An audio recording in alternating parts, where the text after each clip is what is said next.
3 minutes remaining.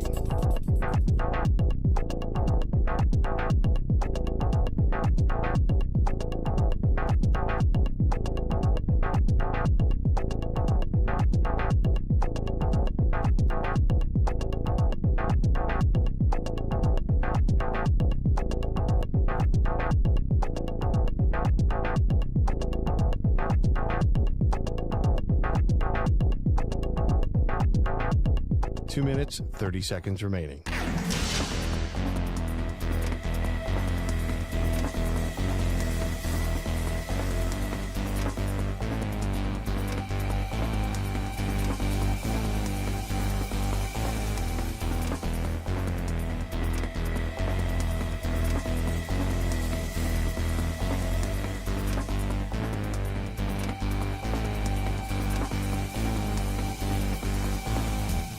Two minutes remaining.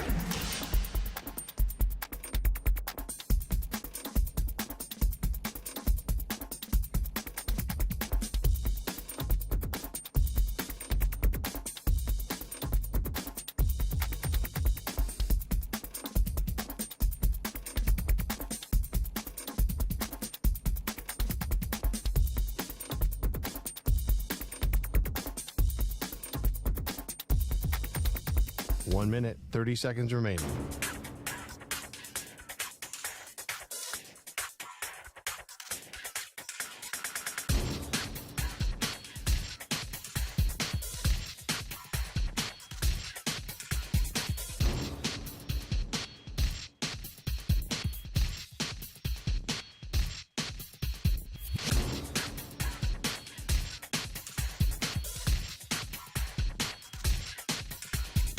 One minute remaining.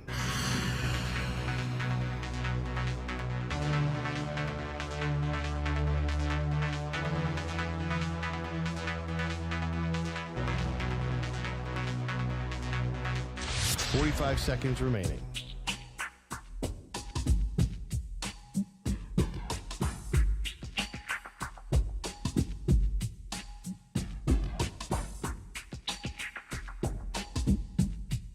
Thirty seconds remaining.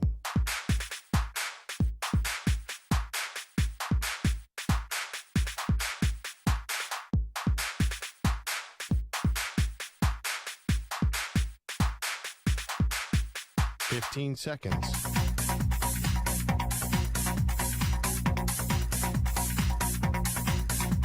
Break ends in 5 seconds.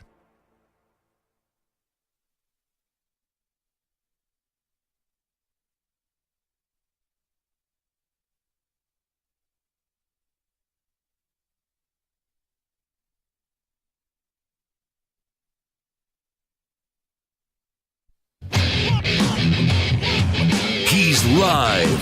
He's nationwide on CBS Sports Radio. This is the Zach Gelb Show.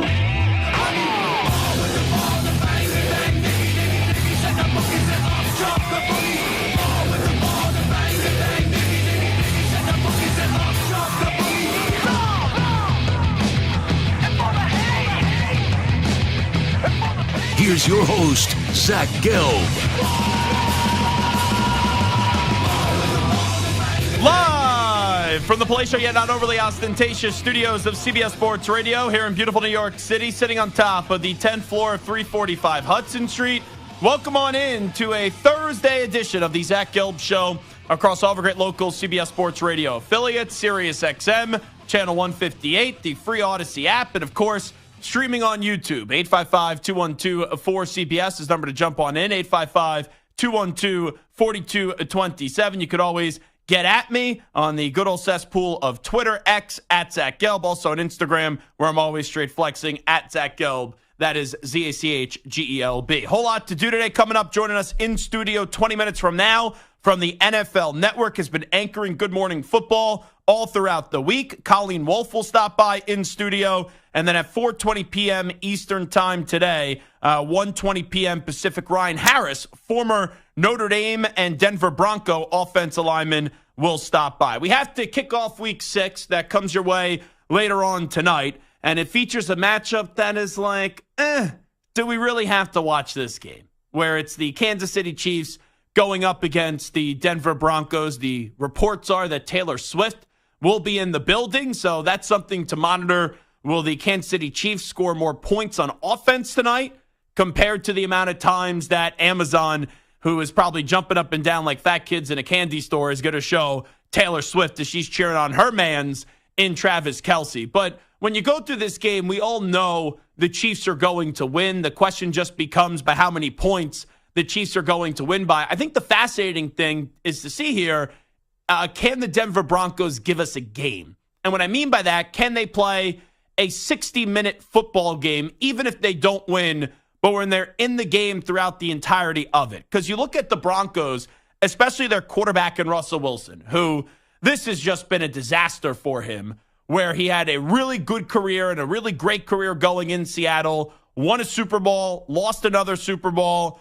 and he wasn't polarizing from what we could see from afar, and he seemed like a good guy, seemed like a guy that was well on his way to making the Hall of Fame, and he had a falling out with Pete Carroll. He was done with the Seattle Seahawks organization. Personally, I think he prioritized the brand of Russell Wilson and the stardom of Russell Wilson more than the football player of Russell Wilson, and he wanted out of Seattle. He knew it was going to take some time. After 2 to 3 years of bitching and complaining, he finds his way out of Seattle, and he goes to Denver, and you look at that Denver Broncos situation, and it's like, okay, you got a solid defense, but on offense, the line is problematic.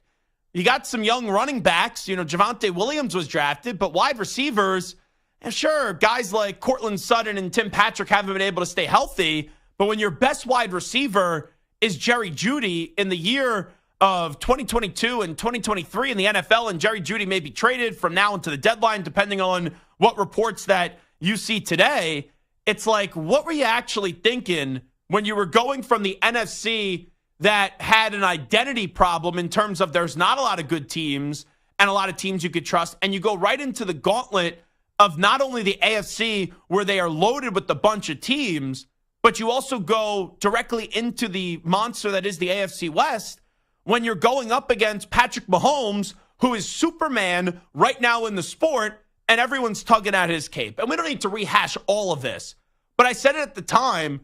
I know everyone crushed Seattle, and I was someone that was crushing Seattle as well because I didn't think they would find a way to make it work.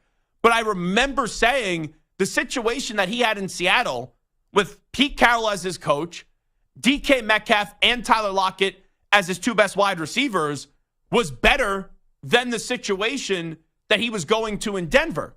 But just because you're going to a worse situation, if you felt like that was a move that was necessary for you because you just didn't think it was a good environment for whatever Russell Wilson was trying to accomplish in Seattle, okay, maybe you go to a home that you're trying to rebuild back up and you have to purchase not the best foundation. You have a lot of land, but there's not an actual home built, and you're going to build it. Well, Russell Wilson went in there, and, I understand he had the office and all that stuff, and it didn't look good. But if they were winning games, no one would have talked about the office. But he did not immerse himself into being a leader of that team, and there were a lot of guys that were seeing the rest of the league clown him, and really guys that didn't have a leg to stand on inside that locker room. But when you're seeing the guy that's supposed to be your leader, the guy that just got paid a lot of money, and also the guy that the organization just give up a bunch of draft picks to go get, and he's become a laughingstock, they're not going to respect him inside that locker room. And that's why at the end of last season, once you got rid of Hackett and you had the interim coach come in, I thought it was so contrived when you had players out of nowhere who didn't say anything, absolutely anything, through the first 13, 14 weeks of the season, start popping up to defend Russell Wilson. I thought it was contrived. I thought it was disingenuous. And this year is a big year for Russell Wilson. And so far, I understand that people could tell me, oh, he's playing better. Well, yeah, no crap. You got to be playing better than what you were last year. Last year, you saw a guy who was a Hall of Fame quarterback get embarrassed and get dragged around by the media, by other players, and also people that used to be very close to him, former teammates of the Seattle Seahawks. So this is a big year for Russ, and what you've seen so far is a common trend. In the first half, he plays really well. But in the second half, he doesn't put it together. And it's crazy the disparity. And I saw this on NFL Live the other day between the first half stats to the second half stats of Russell Wilson through the first 5 weeks of the season. In the first half, he's number 1 in completion percentage. He's ranked 4th in total QBR and 4th in yards per dropback. So if you just look at the first half numbers, people are like, wow, Russ is elite. Russ is great. Russ is sensational.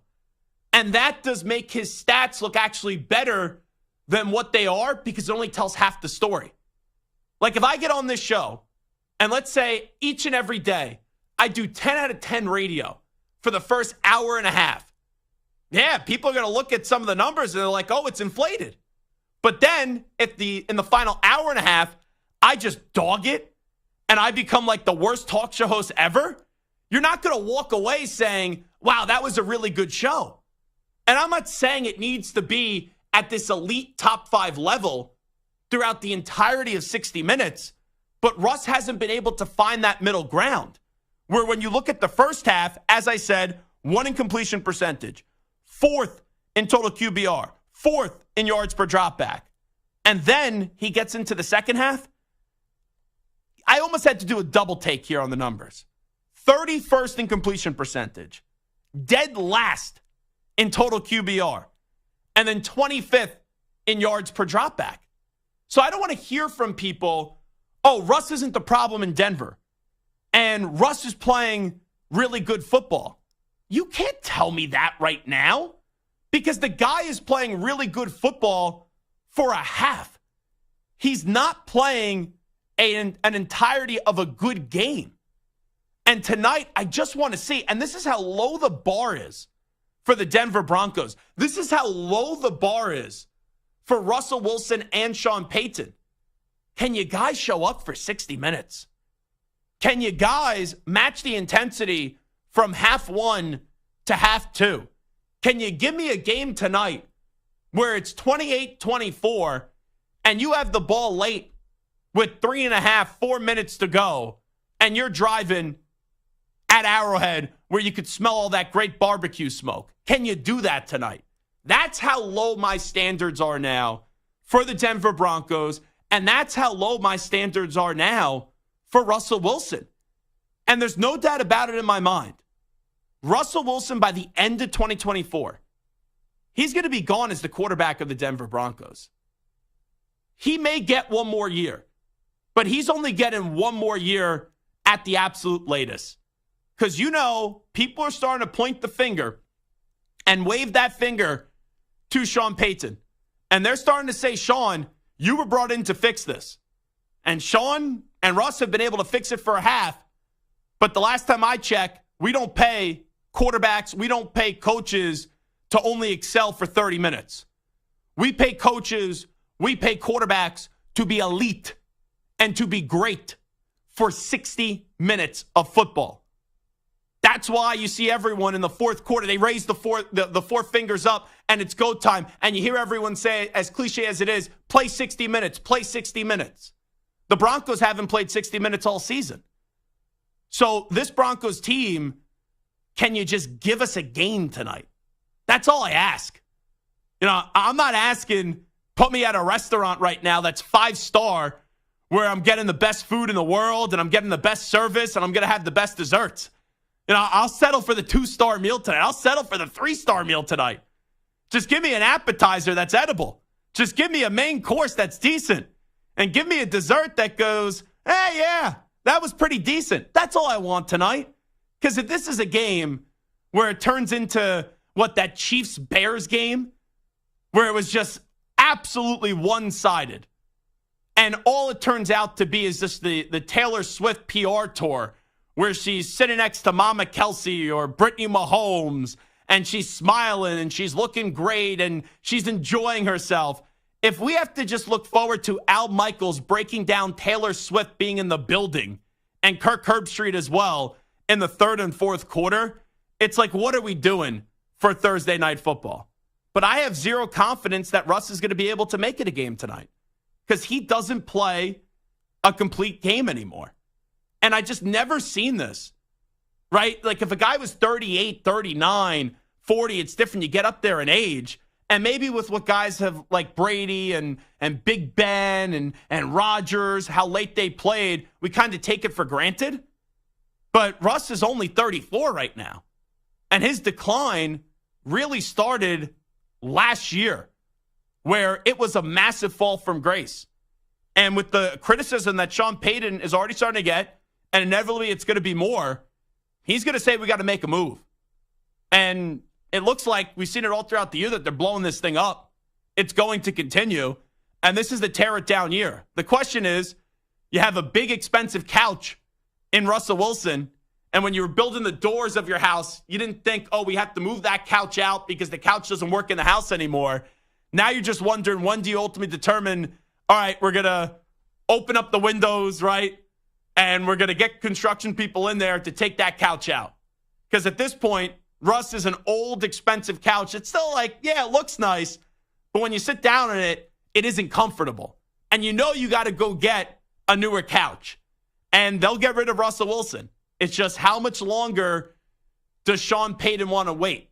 Because the moment you get rid of Russell Wilson, right now it's like 50-50 or even 60-40 because Sean just got there, where people are pointing the finger at Russ. They're pointing the finger at Sean. Once you get rid of Russ, all the eyeballs, all the attention goes on Sean.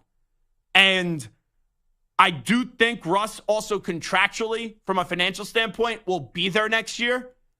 But if the Broncos are as bad as they look, that process may get expedited if they have a great first-round draft pick to go get Caleb Williams or go draft the Shedeur Sanders or whoever that next quarterback could be if it's a Drake May. And Sean will find his next quarterback not through free agency, not through a trade. It's going to be through the draft. Because remember, they gave up a lot of capital to go get Russell Wilson. They survived from it in terms of the capital they gave up. It's already done. And they gave up a lot of capital to go get this head football coach in Sean Payton. So now, whether it works or not with Russ, and I don't see how anyone can say it's going to work with Russ, Sean's going to get then 2 years once they move on from Russ to make it work with the next guy, or else everyone's going to be calling for his job. And then people are going to start to look at the career of Sean Payton a little bit differently, where it's like, yeah, what he did in New Orleans was awesome. It was so special. It was so unique. It was so great. But then you go to a different home and you don't have Drew Brees, right? We've seen it with Belichick, who won 6. Once Brady leaves up, what happens to Bill? And then people are going to really start to examine and crush the legacy of Sean Payton as a head coach in the NFL. So all I asked for tonight, not a lot. You know, I'm not asking for the PS5 on Christmas. I'm not asking for the big fancy gift. I'm not. All I want, the Canada Goose jacket, right? That's a snobby, popular jacket that people have these days.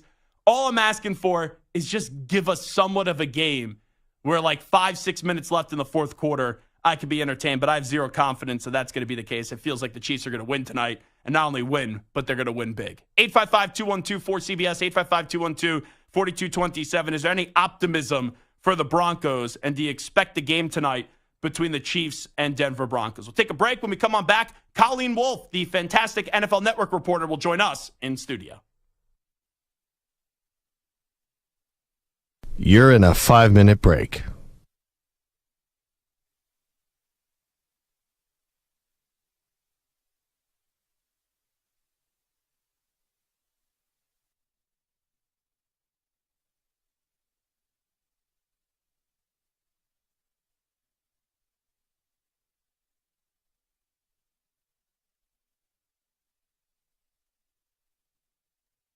Four minutes, 30 seconds remaining.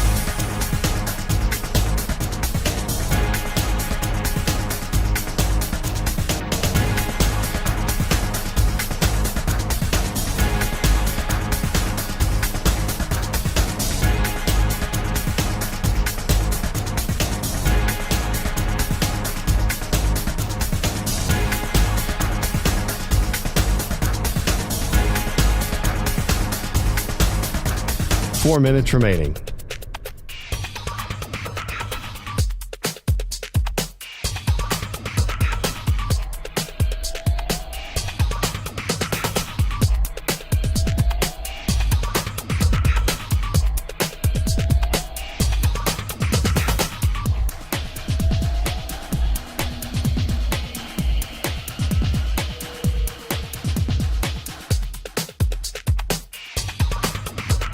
3 minutes, 30 seconds remaining.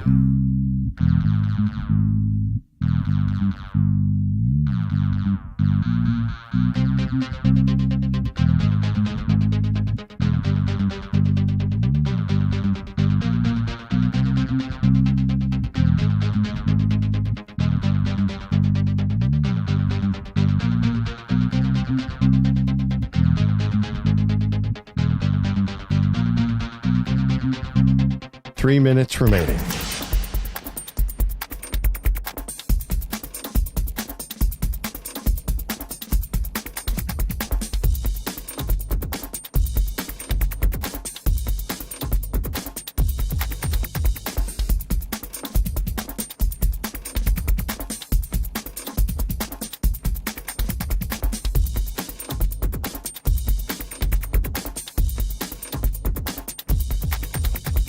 Two minutes, 30 seconds remaining.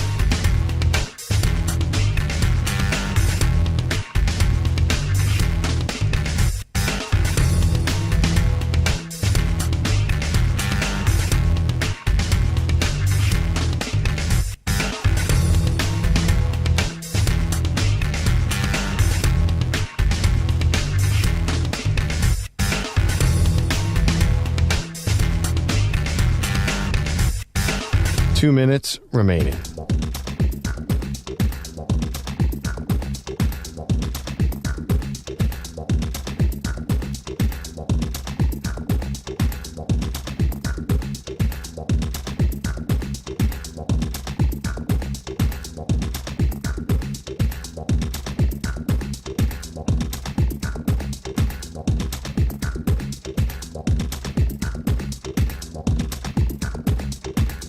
One minute, 30 seconds remaining.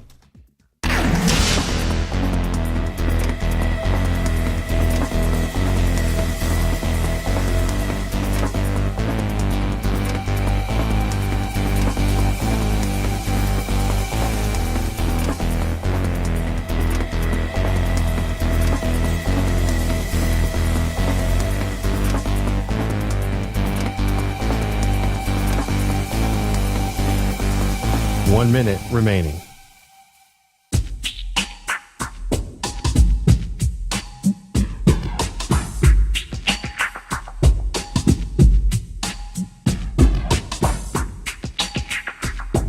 .45 seconds remaining.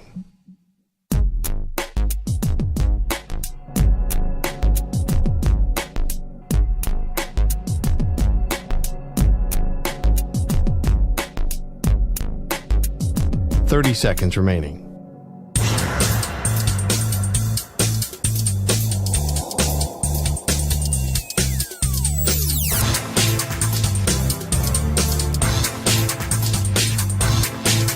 .15 seconds.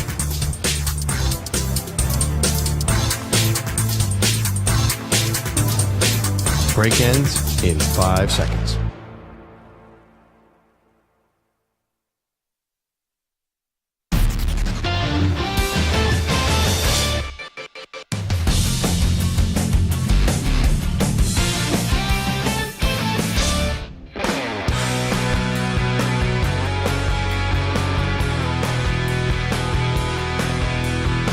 Now back to the Zach Gelb Show. You can stream the NFL on Westwood One for free, sponsored by AutoZone all season long. You can listen to every Westwood One broadcast of the NFL live on the NFL app by asking Alexa to open Westwood One Sports, or on the Odyssey app. Get in the zone, AutoZone. The free AutoZone Fix Finder service can help you find a fix for free. Get in the zone, AutoZone. Restrictions apply. This is Zach Gelb Show, coast to coast on CBS Sports Radio. And now joining us from the NFL Network is the very talented Colleen Wolfe in studio. Colleen, thanks so much for coming in. How are you? Now I feel like I'm in the zone. I'm Yes. ready to rock. This is great. Thanks for having me. And Colleen and I share something in common. Whenever Angelo Cataldi was on the radio for so many years, it's weird to now say that he's no longer on the air after a great career at Sports Radio WIP. He would always say, my best two interns were Colleen Wolfe and Zach Gelb. And I'm like, I'm in the class of Colleen Wolfe? Like, come on. I can't believe I'm in the class of Zach Gelb. Well, that's nice of Look you at to us say. now. This is great. Yeah, I take your job over the one that I have right now, and probably the paycheck too. All kidding aside. So this has been a crazy time for you. LA to London. You've been hosting Good Morning Football. in New York. I Yeah. appreciate you coming in with all the crazy travel. Oh, no, I mean, listen, no problem. I'm in New York. I love New York.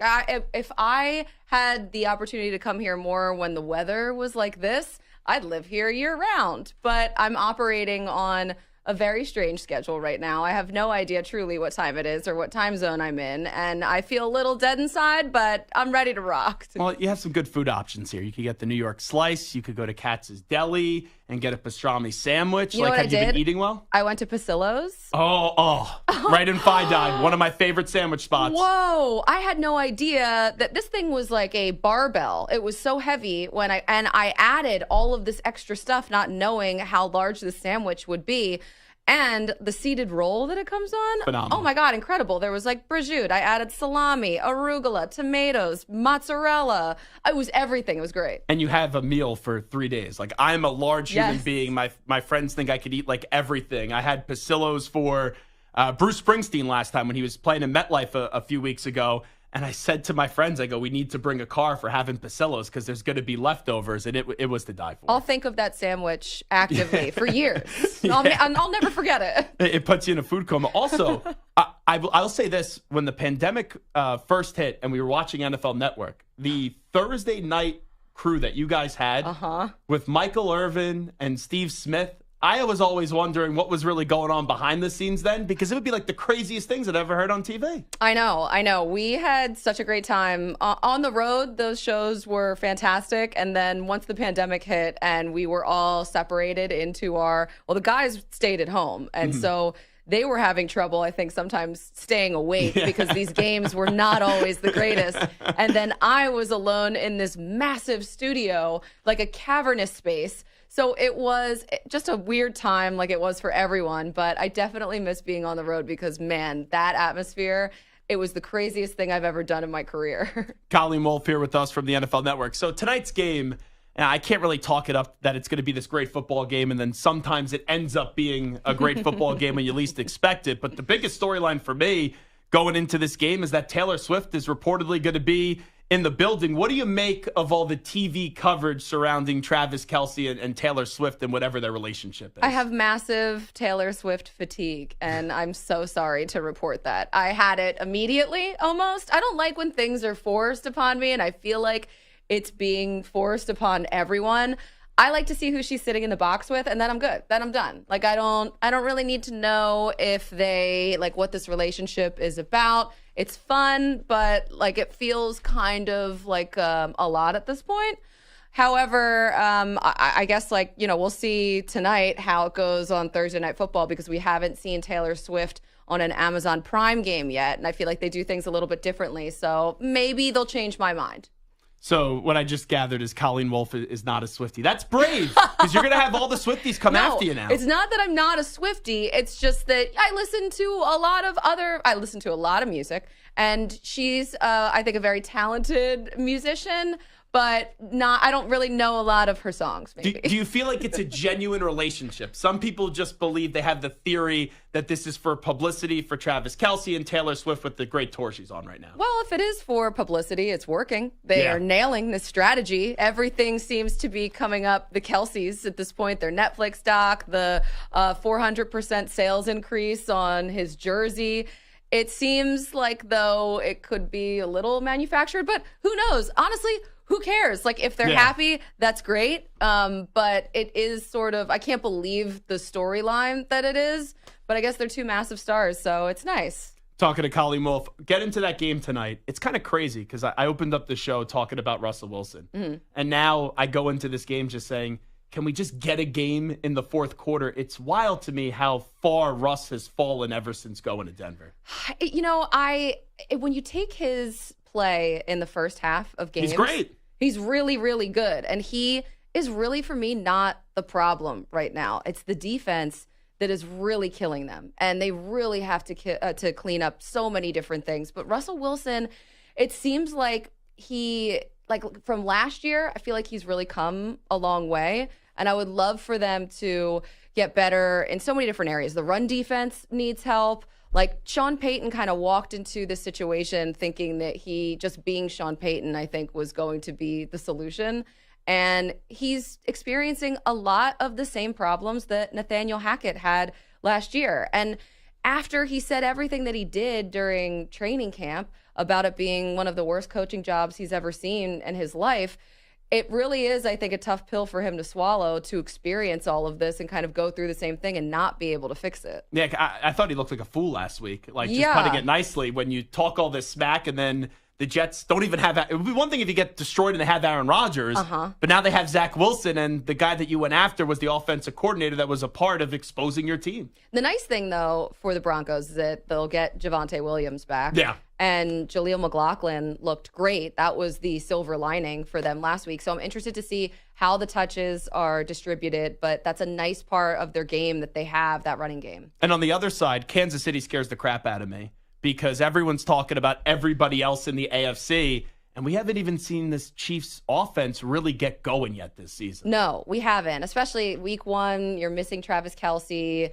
He's questionable tonight, but he's expected to go and play. But even when he's not 100%, he's still so much better than everyone at 100%. So we saw it last week when he came back from the ankle injury, and he basically willed that entire touchdown drive. Like, he made that whole thing happen. The vice grip, third down catch that he had, and then the touchdown itself. He's so talented. We saw that first week when he was not out there against the Lions, they just couldn't get anything going with the receivers that they had. And it was such a struggle. There were so many drops. They haven't gotten what they've needed out of Kadarius Toney. And it's always, 'twas ever thus with the wide receivers. Do they need a number one wide receiver? Is that going to be their Achilles heel? But Patrick Mahomes and the Chiefs have proven before that they don't need that wide receiver to win a Super Bowl, but they really do need to maximize the window that they're in right now to get it done. I love that they're using Isaiah Pacheco the way that they are, and Andy Reid, it always seems that at least me, I'm always yelling for him to run the ball a little bit more. The Philly girl coming out of you. Exactly. But that, and then I would love for their right tackle to maybe clean up the penalties a bit. He leads the league in penalties. So we would like to not see that. And by we, I mean all of the Chiefs fans. So the Chiefs are still the team to me, as Colleen Wolfe joins us right now in studio from the NFL Network, that are the best team in the AFC. After that, who do you trust the most when you look at all the other AFC teams, if it's not Kansas City?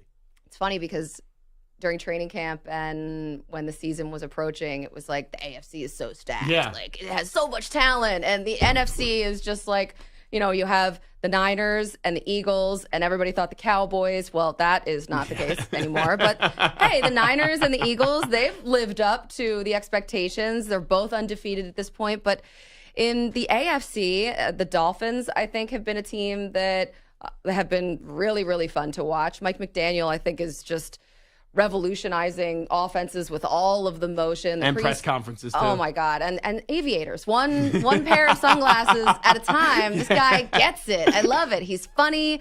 He's entertaining, and he's a brilliant game planner, like an amazing play caller, the things that he schemes up, the pre-snap motion, all of it. And I just think that team, the speed that they have, it just really does kill, and it's so entertaining to watch them. They have 5 of the fastest ball carriers in the NFL all on the team, and Tyreek Hill is just one of the most explosive players I've ever watched. So the Dolphins, they're up there. The Bills, I have questions about at this point. Yeah, the whole Diggs relationship just seems off to me with what happened in the offseason. But we've seen that before from him, and we've seen it from wide receivers in general before, who they want the ball, they want to make something happen. The Bills just kind of came into that game in London and they looked jet lagged. They look how I feel right now. Yeah. So do you think that was a real thing though, because they traveled so late in the week? Well, I know that so much is made of when these teams travel, but they did look sluggish. They did look tired. I think the main reason that they lost the game and had so many issues is because of all the defenders that were injured in that game and then prior to that game, because coming in, they didn't have Tre'Davious White, gone for the season. Gregory Rousseau, he was not playing out there. And then you lose Matt Milano, who is the best at his position. He is like the heart of that defense. And it was just really hard, I think, to overcome all of the injuries. Daquan Jones, it was just, I think, really tough for them. And not only that, both of their tight ends now on the offensive side, they're banged up too. So right now it's just a tough point in the season, but it is still so early. Like it's week 6 we're going into. So for the guys that aren't coming back, that's a tough blow, but they did get Von Miller back for the first time. He had his season debut in London, and hopefully they can find some solutions along the way. The Bengals, to me, are also fascinating because the next 3 weeks, it's a monster schedule. They've already dug themselves in a deep hole at 2-3. You have Seattle, you got the bye week, then you got the 49ers and the Bills. Oof. It's like, can they win 2 out of those 3? And then Burrow says he's feeling better right now, but I don't know how to really judge it after one game against the Cardinals. Yeah, and it's almost like, well, are the Cardinals an elixir here for that's exactly what they needed. And maybe it is, because I think he did look a little bit better, Joe Burrow, and he certainly played that way. It seemed like he had a little bit more mobility in the pocket when he was moving around. It didn't seem he was as hindered as before, and clearly that connection with Jamar Chase is still there. We saw it in the game. But the Bengals started the season so slow. They did the same thing last year, though, too. So maybe they're just kind of warming up.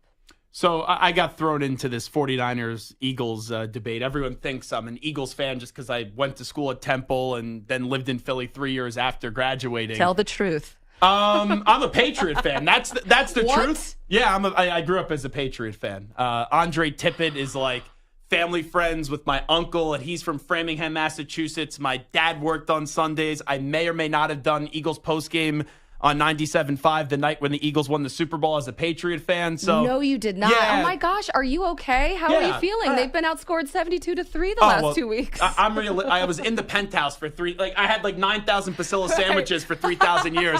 And now they're like, all right, go eat some crappy ham sandwich or something and tell me that it's going to be really good. So it's weird because it's tough for me to get really annoyed with all the success that I had. But when you had the 2 bozos in Judge and Patricia last year running the offense. Oh, my gosh. And now you have an actual offensive coordinator in Bill O'Brien, but no wide receivers. It's the first time I say, Bill, what are we doing here? And I could start to envision life without Bill Belichick at one Patriot. Wow. place. I never thought I would see the day. It seemed absolutely impossible. Yeah. The fact that they haven't gone back to the playoffs since, They made it once after Brady. That was Mac Jones' rookie year. I was at that game in Buffalo when it was negative 2 degrees, and Josh Allen, every time he had the ball, they scored. Oh my gosh. So they've really struggled, clearly. And I just think that maybe it is time. Maybe it's time for a reset, refresh, but it just seems wild to even think about the Patriots without Bill Belichick, because Bill Belichick is the Patriots. And their schedule coming up is bad, too. Yeah, the season's already over. I'm already sitting Shiva for the Patriots season. It was over before it even started. So before we let you run, okay. I was saying how I got involved in this Eagles 49ers whole thing because Deebo Samuel didn't like some of the questions I asked him. This was you? You started that? That he hung up on me? Oh, yeah, that was me. Way. That was right here on this show. And what a moment. It was funny because it's kind of like your time zone differences. When the video first went out, it was all Eagles fans. I love this guy. He's awesome. And then when the West Coast started to see it hours later, it was like, delete this guy. He's the worst human being in the world. He should have never been born. I got the worst things in my DMs. Welcome to my life. Yeah. So anyway, I can't wait for that game. Yes. But also, I think it's inevitable they're going to meet up in the playoffs. You being a Philly person, we know who you're rooting for. What's your message to 49ers fans? I mean, or excuse me, 40winers fans. Oh, wow. I am not stepping into that because right now I think the 49ers are the better team. Oh, better than the Eagles. Right this minute, yes, because I don't think that the Eagles have completely reached where they can go with the offense. They just haven't hit that next level yet. And I think as the season goes on, the offensive line, the defensive line for Philadelphia is so strong, and it will, as attrition hits these other teams, if they could stay healthy, which I think they will, that strength will really show and really pay off. And that's why Howie Roseman, the GM, has sunk so many resources into the lines of scrimmage there. But I just think, the 49ers, they're so good right now. And will they sustain this? I don't know. I mean, they seemed to last year, and then they hit some bumps along the way right at the wrong time. And it just so happened that it worked out for the Eagles. But right here, right now, I think that the Niners are the better team than the Eagles. But in the long run, I think the Eagles will leapfrog them. I'm going to say you cleaned that answer up nicely. I was going to say they weren't let you get any more cheesesteaks What am at D'Alessandro's or tap Mama's. dancing around here? Last thing I'll ask you, Colleen Wolfe with us, NFL Network. Baker Mayfield with the Bucs. How legit are they? Wow, I did not see this coming. It's just, I think, one of the biggest surprises of the year. And I love this surprise because the surprises that are negative are just a bummer. And this is nice that this team is so successful right now with Baker Mayfield. Imagine filling the shoes of Tom Brady. Mac Jones is sort of doing that right now, and it's not working out great. But Baker Mayfield, having experienced what he did, leaving Cleveland, leaving Carolina, and now going to Tampa Bay with it's like an omnipresent chip on his shoulder. It's working really well. And now they are first in the division. They're coming off the bye, which I kind of hate the early bye. I hate the early bye for any team.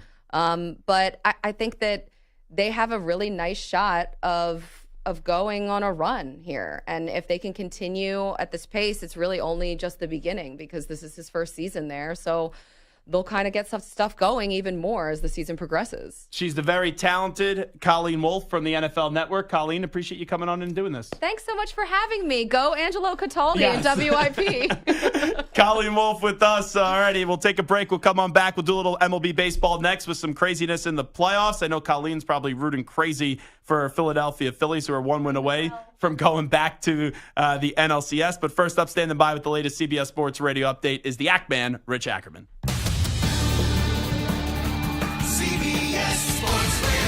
Sports Flash. Bryce Harper's $330 million contract right now looks like a pretty good bargain. The Phillies hold a 2-1 series lead over the Braves, looking to finish off Atlanta for the second straight year. Harper had a big hand in giving them the edge last night with a pair of homers and is reveling in the big moments. Fighting and clawing every single day to get back to that moment.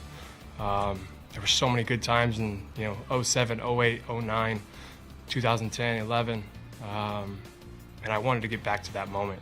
Harper said he was motivated by a slight from Orlando Arcia after he was doubled up to end Game 2. The Phils had 6 homers last night, a new franchise postseason record. They'll face 20-game winner Spencer Strider tonight. Will counter with Ranger Suarez. Week 6 of the NFL kicks off with the Chiefs hosting the Broncos at Arrowhead. The defending champs have won 4 in a row. Travis Kelce is expected to play despite a sprained ankle. Frank Clark won't play against his former team and is soon to be an ex-Bronco, with the team reportedly set to part ways with a veteran pass rusher. The Browns' Deshaun Watson missed another day of practice due to a shoulder injury. Likewise, the Giants' Daniel Jones because of a neck injury. I'm Rich Ackerman. CBS Sports Radio is everywhere, at home, in your car, and of course on your phone and tablet. Find us on your local affiliate, SiriusXM Channel 158, or the free Odyssey app.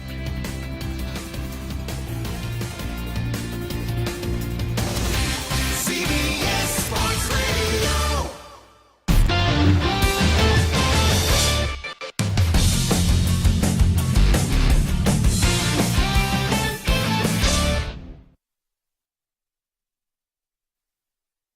You're in a 5-minute break.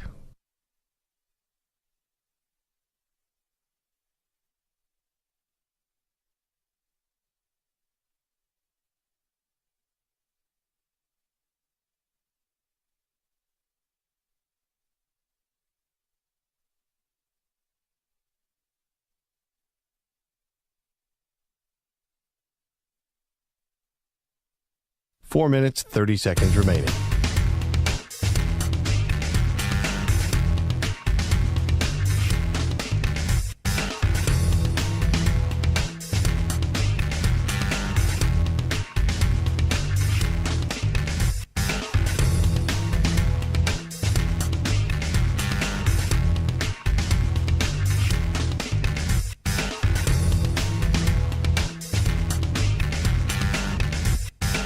Four minutes remaining.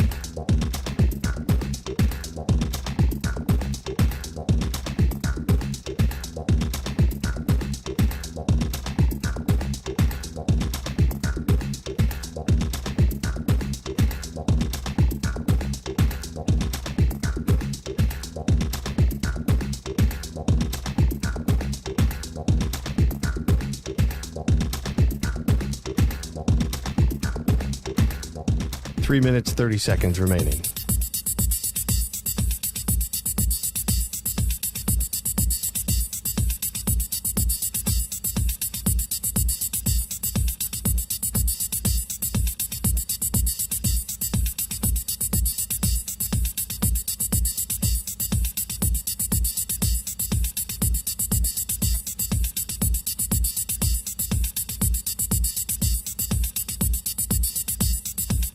3 minutes remaining.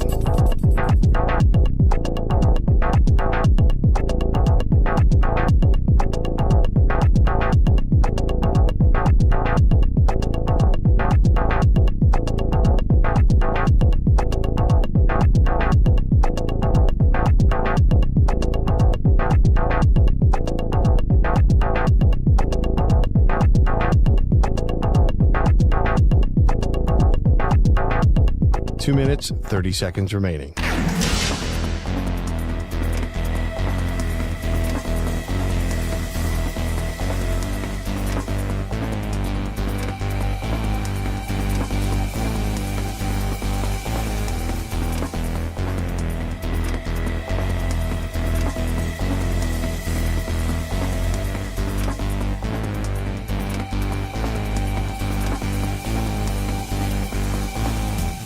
Two minutes remaining.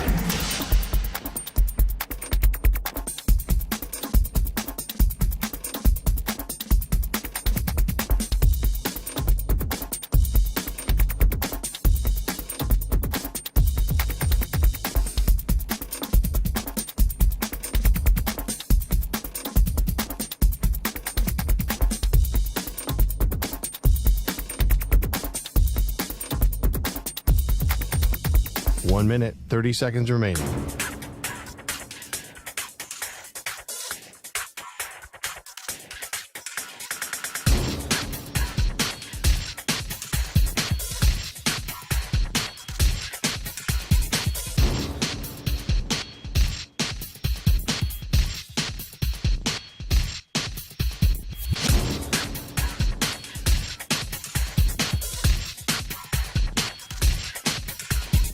One minute remaining.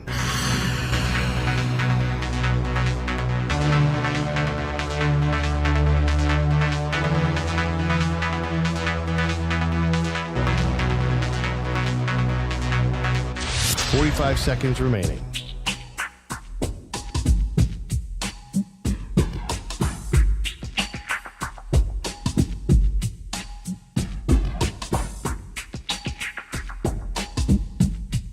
Thirty seconds remaining.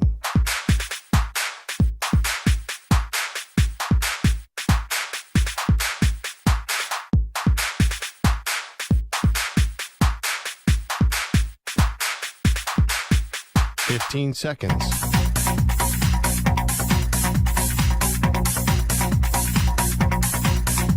Break ends in 5 seconds.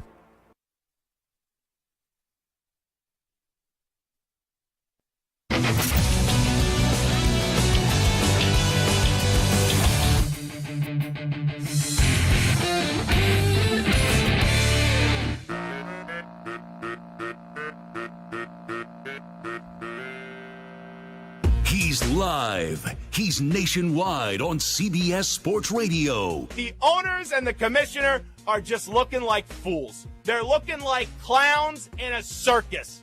Ringling Brothers and Barnum Bailey Circus may have shut down, but baseball's still open. And the commissioner's saying, step right up. Let's just have this go as long as we want when everyone continues to slaughter baseball for their incompetence in getting a deal done. And Rob Manfred's sitting there with this big fat red clown nose on saying, look at me, look at me, look at me. Last week we'll have a season. This week, I'm not 100% sure we'll have a season. What is the message, Rob? Be honest with us, Rob. This is the Zach Gelb Show.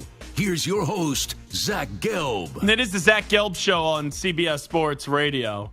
I sometimes think the conversation in the moment becomes comical, but I do find it funny when I saw a tweet today from SportsCenter that the teams with the 5 best record in the MLB regular season are 1-12 in this postseason. And whenever you have some of these big seeds go down, all of a sudden people go, why is this happening? Do we need to change the postseason format? I wasn't for this new format to begin with. I don't like adding teams to any playoff format. I've thought for the last 10 years, hockey was one. I think hockey, what they've done has been okay. It's still been, though, 8 in the East, 8 in the West. It's just changed, though, with the seeding and how you play in Division 2-3, 2-3, and then you have 1 play 8 and 2 play 7. But when you look at postseason baseball, I thought the format before this new one was great, where you would have the 3 divisional teams in from each league, American and National League, and then you would have that one wild card game. And that one wild card game between the 2 teams in that one game, I thought was wonderful for baseball because you play 162 games of the regular season. I don't need to, I guess you could say, reward losing and reward not being elite by adding in more teams. Now, with that being said, look, even with the format changing, I don't want to hear from the Oriole fan or the Dodger fan, or if the Braves go down, the Braves fan, us having to wait that long was unfair where you had to wait a week. Go look at what the Astros did. The Astros did the same damn thing. They had to wait where the Twins beat the Blue Jays and beat them 2-0, and then they got the Twins and they took care of business 3-1. The Astros are a consistent winner. The Atlanta Braves are a consistent winner in the regular season, but they only have 1 championship in the postseason with this group. Same with the Los Angeles Dodgers. The 1 year they won it was COVID. Those 2 franchises are wonderful, Atlanta and LA.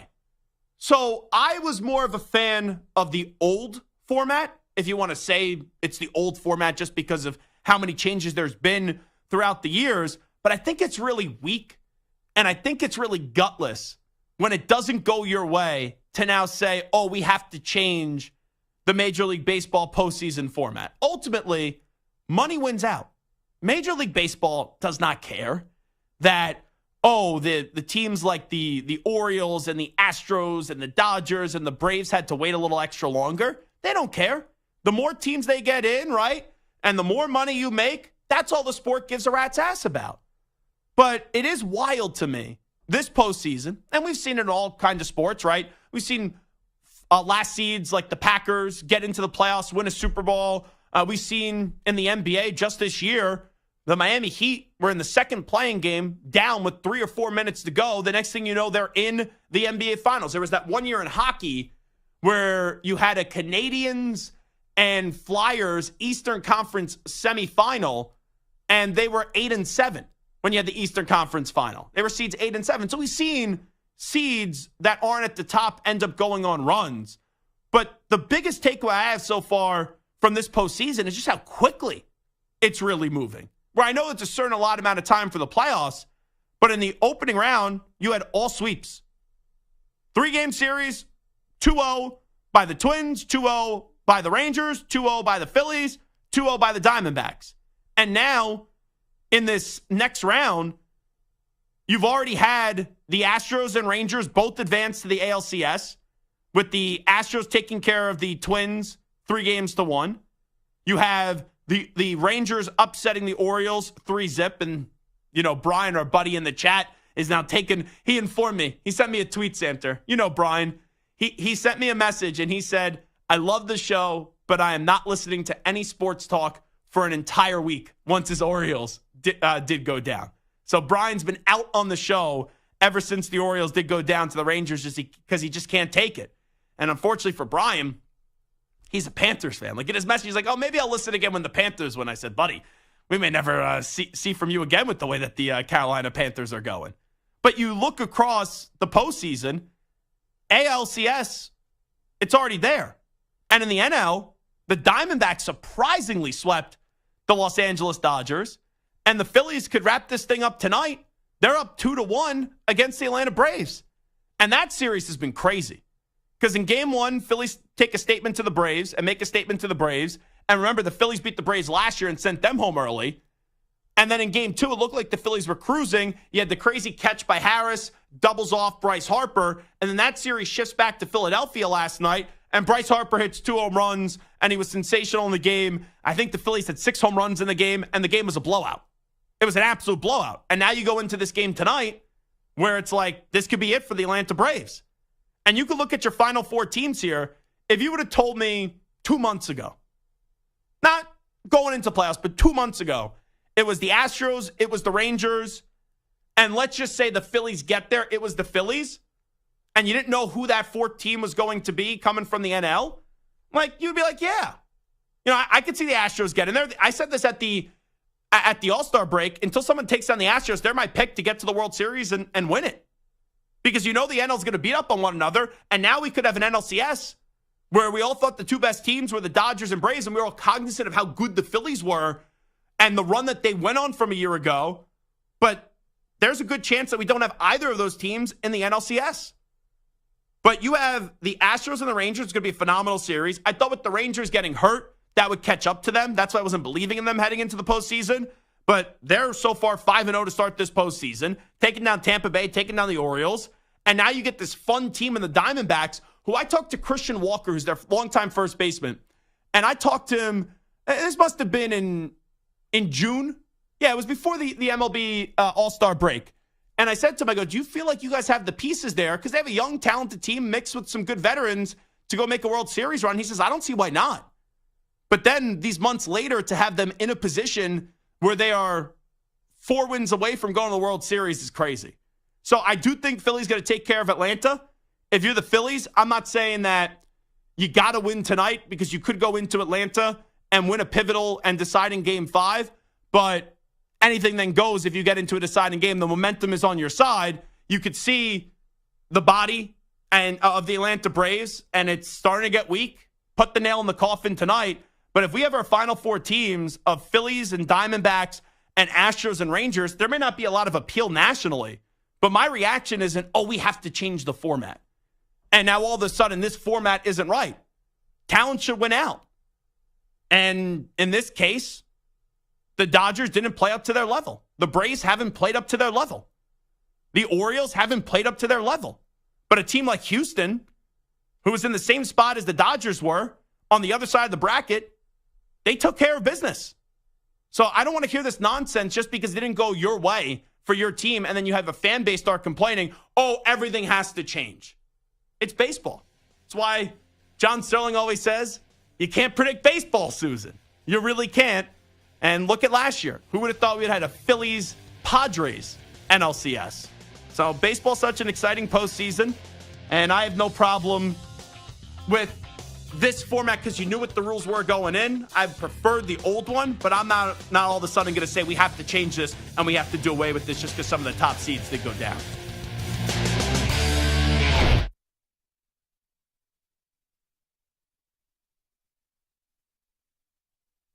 You're in a 5-minute break.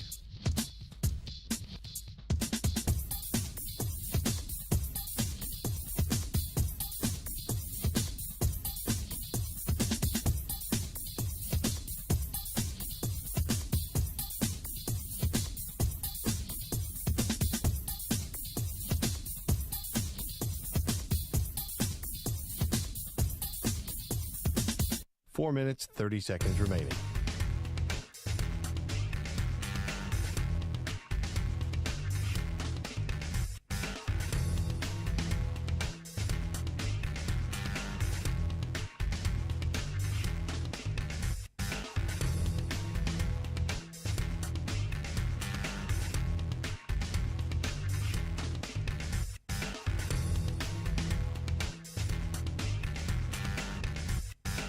Four minutes remaining.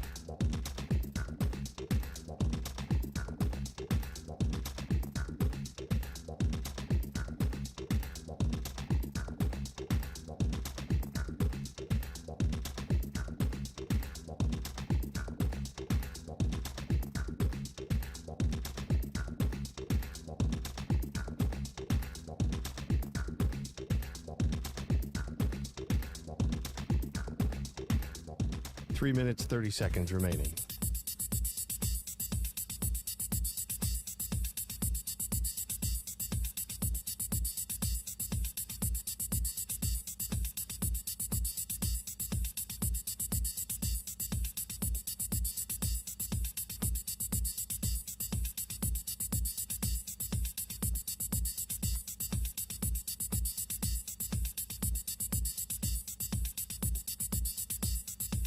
Three minutes remaining.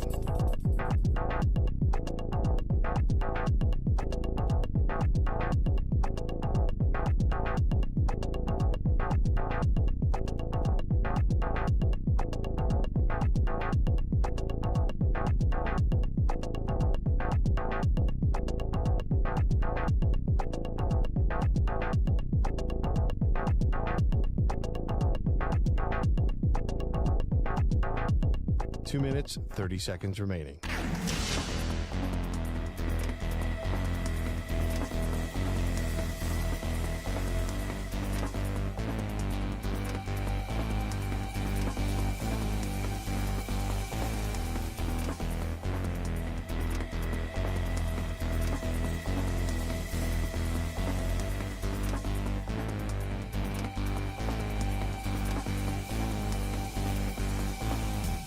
Two minutes remaining.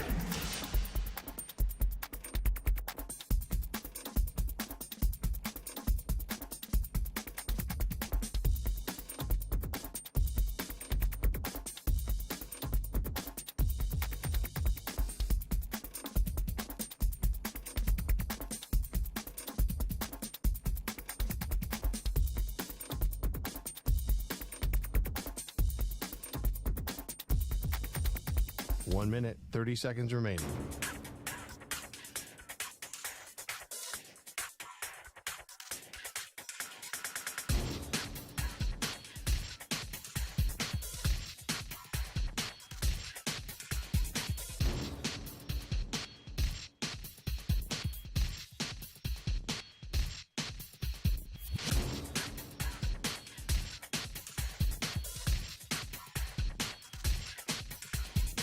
One minute remaining.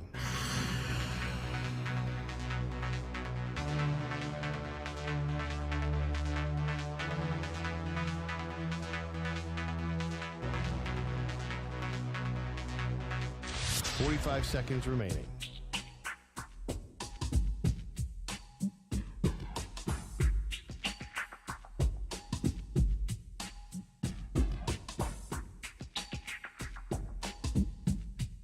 Thirty seconds remaining.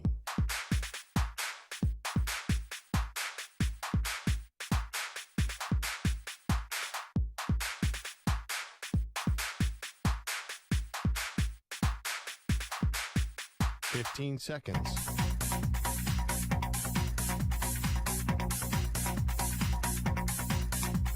Break ends in 5 seconds.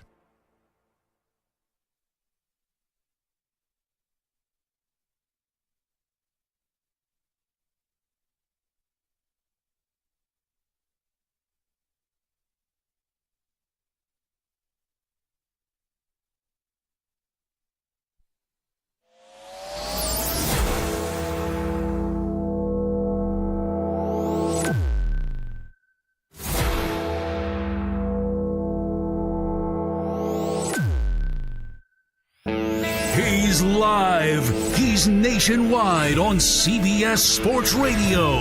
This is the Zach Gelb Show.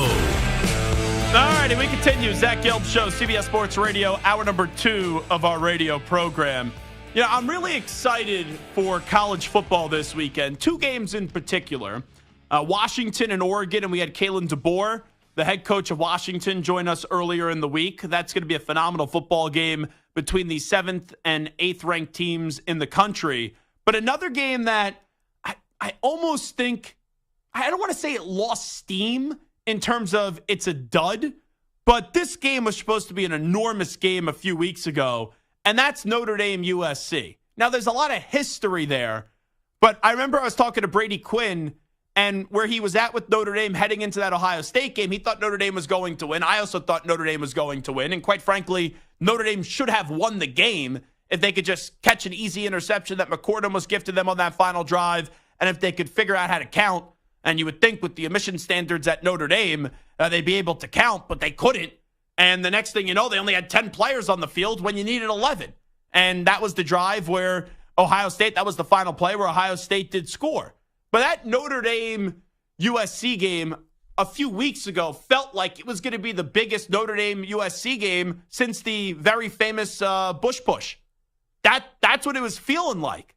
And now a few weeks later, it's like, okay, you have this Notre Dame team that is starting to underachieve, and they're moving in the wrong direction where they could start off 4-0, and they beat Navy, Tennessee State, Central Michigan, NC State, like nothing that really gets you excited. But Audric Estime did a really good job. Sam Hartman is an experienced quarterback coming over from Wake Forest. And then that first big test, they didn't show up in the first half, or maybe that's not the right way to say it. They didn't capitalize in the first half because there were times where they were moving the ball down the field and then they would just stall. So you lose that game up against Ohio State, and if you only had one loss, this game would probably feel different. And then you just survive against Duke. You had the come-from-behind victory with Hartman.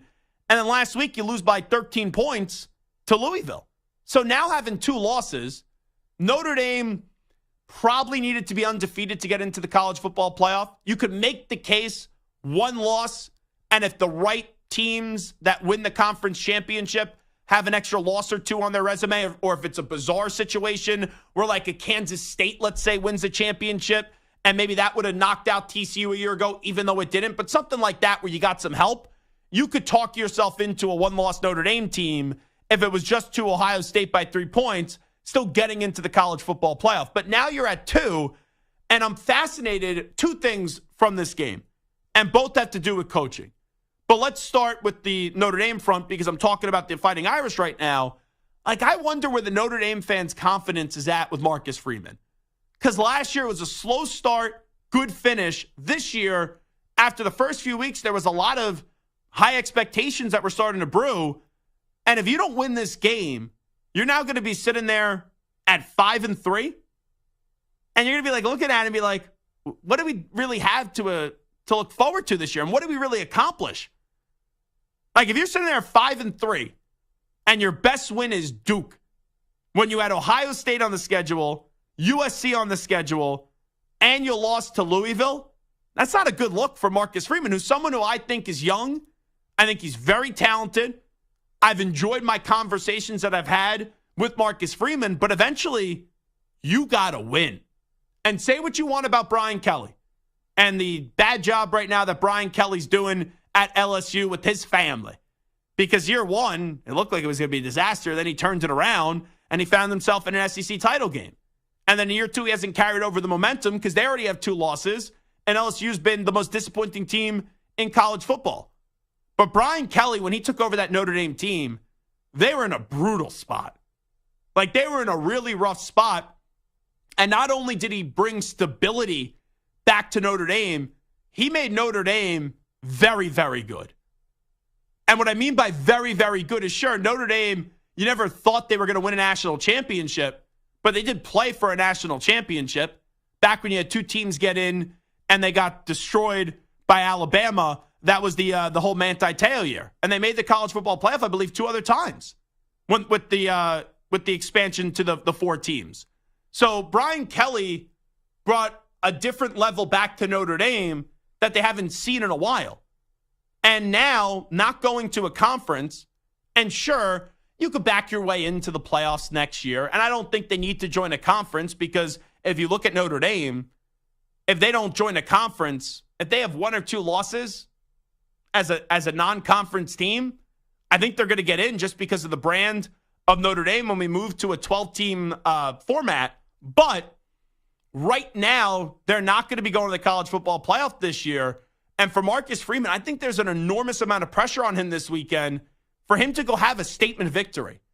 Because the first 2 years of a coach, we look for statement victories.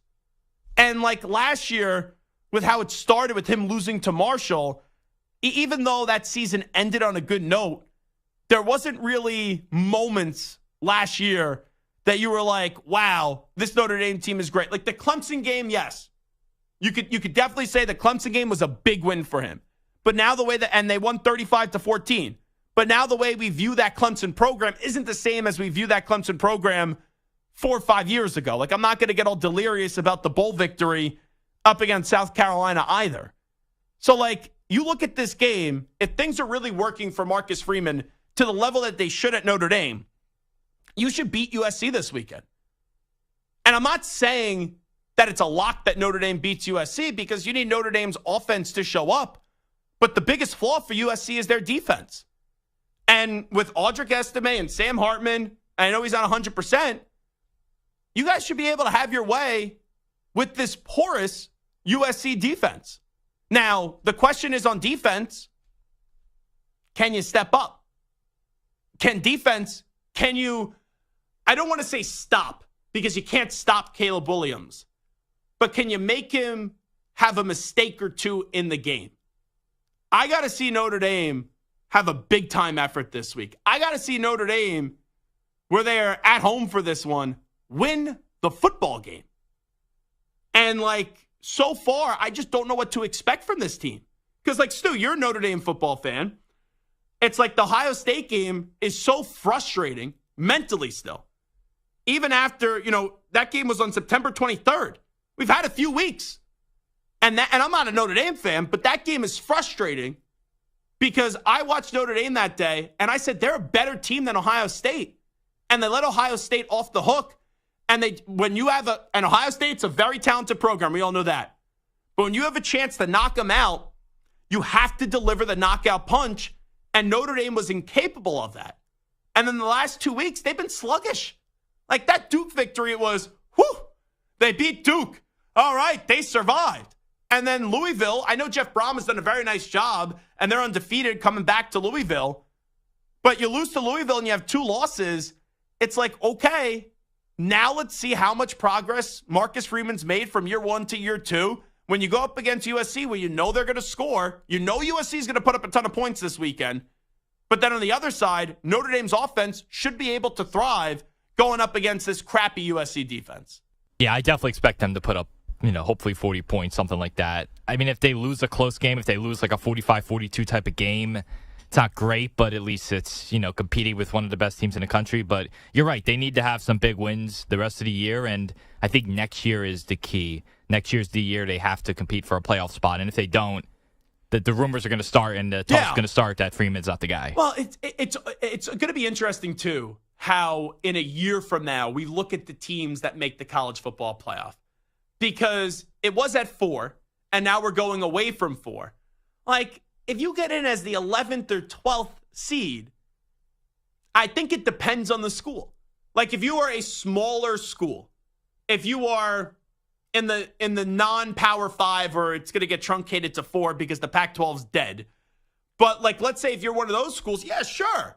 That's a tremendous accomplishment. It doesn't matter the seed. If let's say you're like a Kentucky, where you're in the SEC, but you're not a top dog in the SEC, being the top 12 team is a phenomenal accomplishment.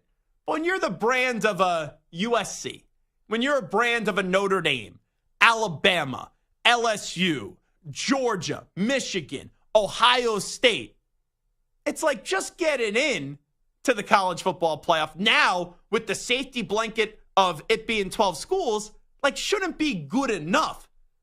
So I get what you're saying. They almost have to win. They almost have to get in the playoffs and win a at game. least one game. Yeah. Yeah, right? Yeah. At least for Notre Dame. Yeah, for Notre Dame, that's fair. I think the standard for Notre Dame now in the year of 2023 is different, clearly, than the way that we view Notre Dame 30, 40 years ago. The way that our grandfathers and fathers grew up watching Notre Dame, it was the greatest thing ever. Oh, well, unbelievable, the brand of Notre Dame. And that brand is still so important. But now, I think a lot of people that are kind of our age, if you're in your late 20s, if you're in your early 30s, mid 30s, the Notre Dame team that we've seen for a while was bad. And then they got good. But then anytime people said, oh, they're great, when they got into the big spot of a college football playoff or a national championship game, they didn't belong. So I almost wonder, though, just the fans' view of this. If Notre Dame next year gets in as a 10 seed. Let's say they're the 10th best team in the country, but then they lose. And I don't know how all the seeding will work and all that, but they lose in the first round. It's isn't it the same thing as just it's a little bit different, but it's basically just getting in as a 4 seed. You got in and then you went home very early and you were never a threat to go actually win something. And it was crazy because Notre Dame heading into this season, I was a little optimistic on them. I'm never optimistic on Notre Dame. I remember, who was the guy in California? He would always call me on the weekend overnights. Cody in California. He'd be like, Zach, I'm chilling like a villain. Cody was doing some things that people like to do in the YouTube chat. And he would call me at 3 or 4 in the morning when I'd be hosting the weekend overnight show. And he would always be cooking something. One time it was pork nachos that he was making. And he would always go off about how it was disrespectful to the Cowboys, who he's a fan of, and also the Notre Dame Fighting Irish. And it wasn't me being disrespectful. It was just me telling you those programs are just good programs now They're not great programs. But for Notre Dame this year, I was a little bullish on them because I like Hartman. And Audric Estime is a really good running back, and I like Freeman. But you looked at that schedule and you said your three biggest games are Ohio State, USC, and Clemson. So if you just told me their only loss is Ohio State, okay, I can live with that. But now they lost to Louisville. So it's like whatever you do outside of this USC game, it really doesn't matter this year. Like Pitt is not good. Clemson, they're totally different the way that we view them. They're not even in the top 25 right now. And Wake Forest, that's going to mean something to Sam Hartman. And then Stanford, it's like, so what? So this is the only statement, and it would be the biggest statement that Marcus Freeman can make so far through his first 2 years, is this weekend up against USC. And we're going to see how much progress has been made from year one to year two. Now, on the flip side, Stu said it, I said it. Notre Dame should be able to score points this weekend. Lincoln Riley, I'm annoyed with Lincoln Riley. And Lincoln Riley is a mastermind as an offensive head coach. Lincoln Riley, what he did at Oklahoma was special, but he never won a college football playoff game. So now he goes to USC, where originally some people thought, oh, maybe he's leaving Oklahoma because they're going from the Big 12 to the SEC. And then he took the USC job. Remember, this was being said. He took the USC job because he knows what he did at Oklahoma in the Big 12. He could go do in the Pac-12 and bring USC back. But then USC is going to the Big 10. So Lincoln Riley, when he was at Oklahoma, had these great offenses, but the defense was never great, but they would just outscore so many teams. Now he goes to USC, and last year, their defense let him down. And then you bring back your buddy and Alex Grinch, the defensive coordinator. And so far, when you look at USC, they haven't really impressed me at all this year. You know they're going to put up points. You know they have the best quarterback in the country, but I can't trust that defense.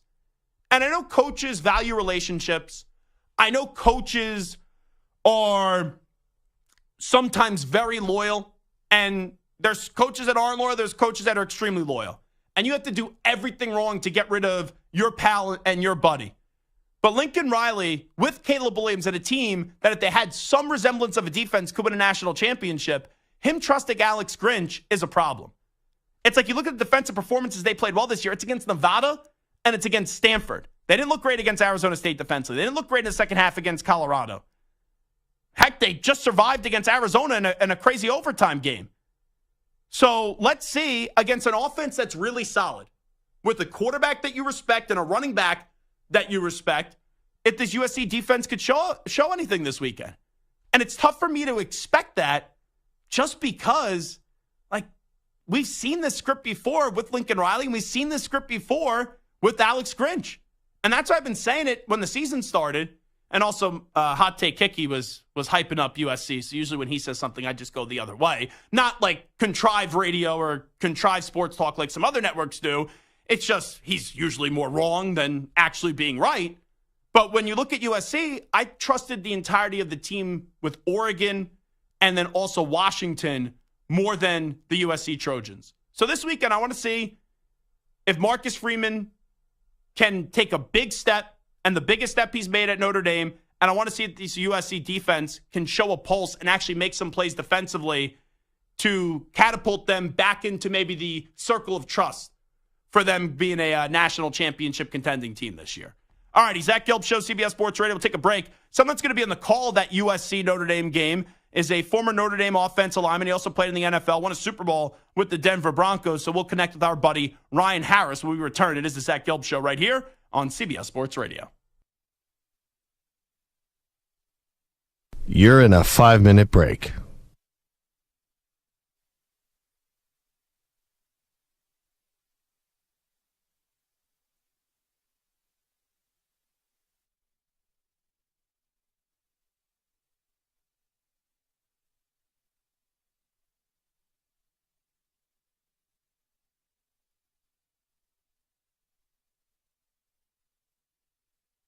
Four minutes, 30 seconds remaining.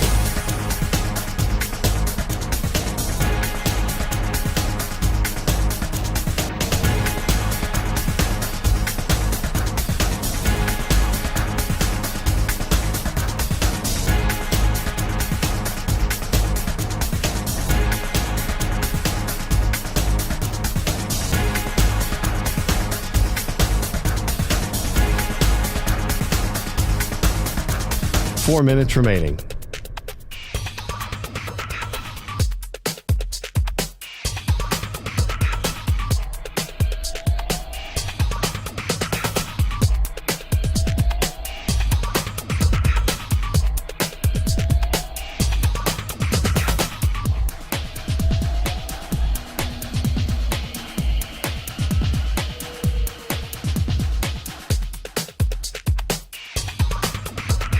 Three minutes, 30 seconds remaining.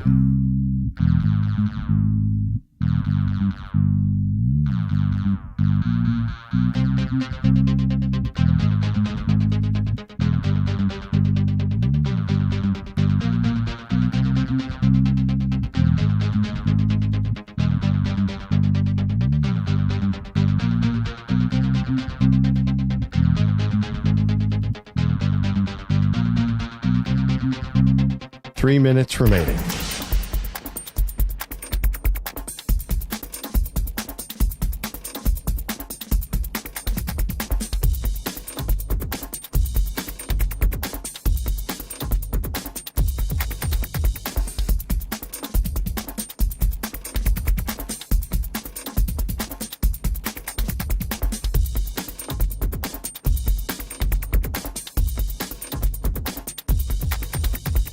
Two minutes, 30 seconds remaining.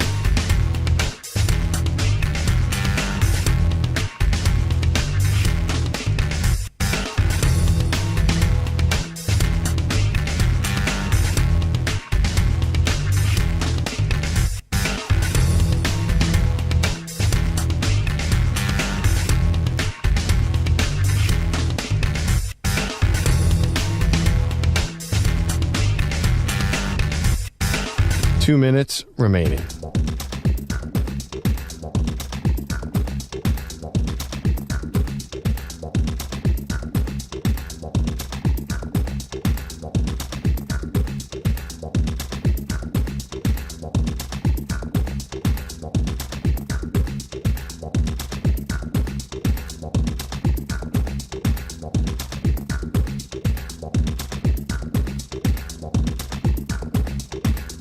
One minute, 30 seconds remaining.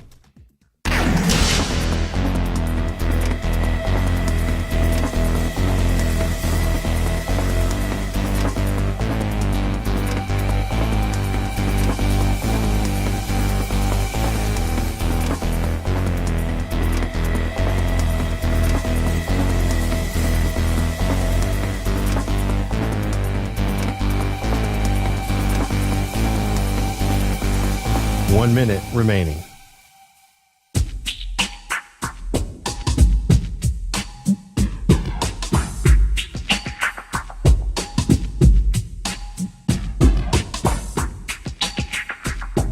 .45 seconds remaining.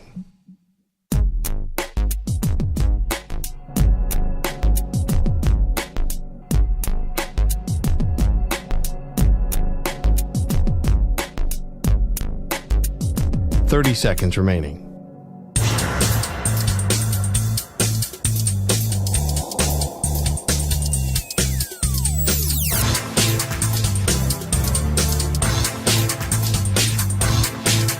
.15 seconds.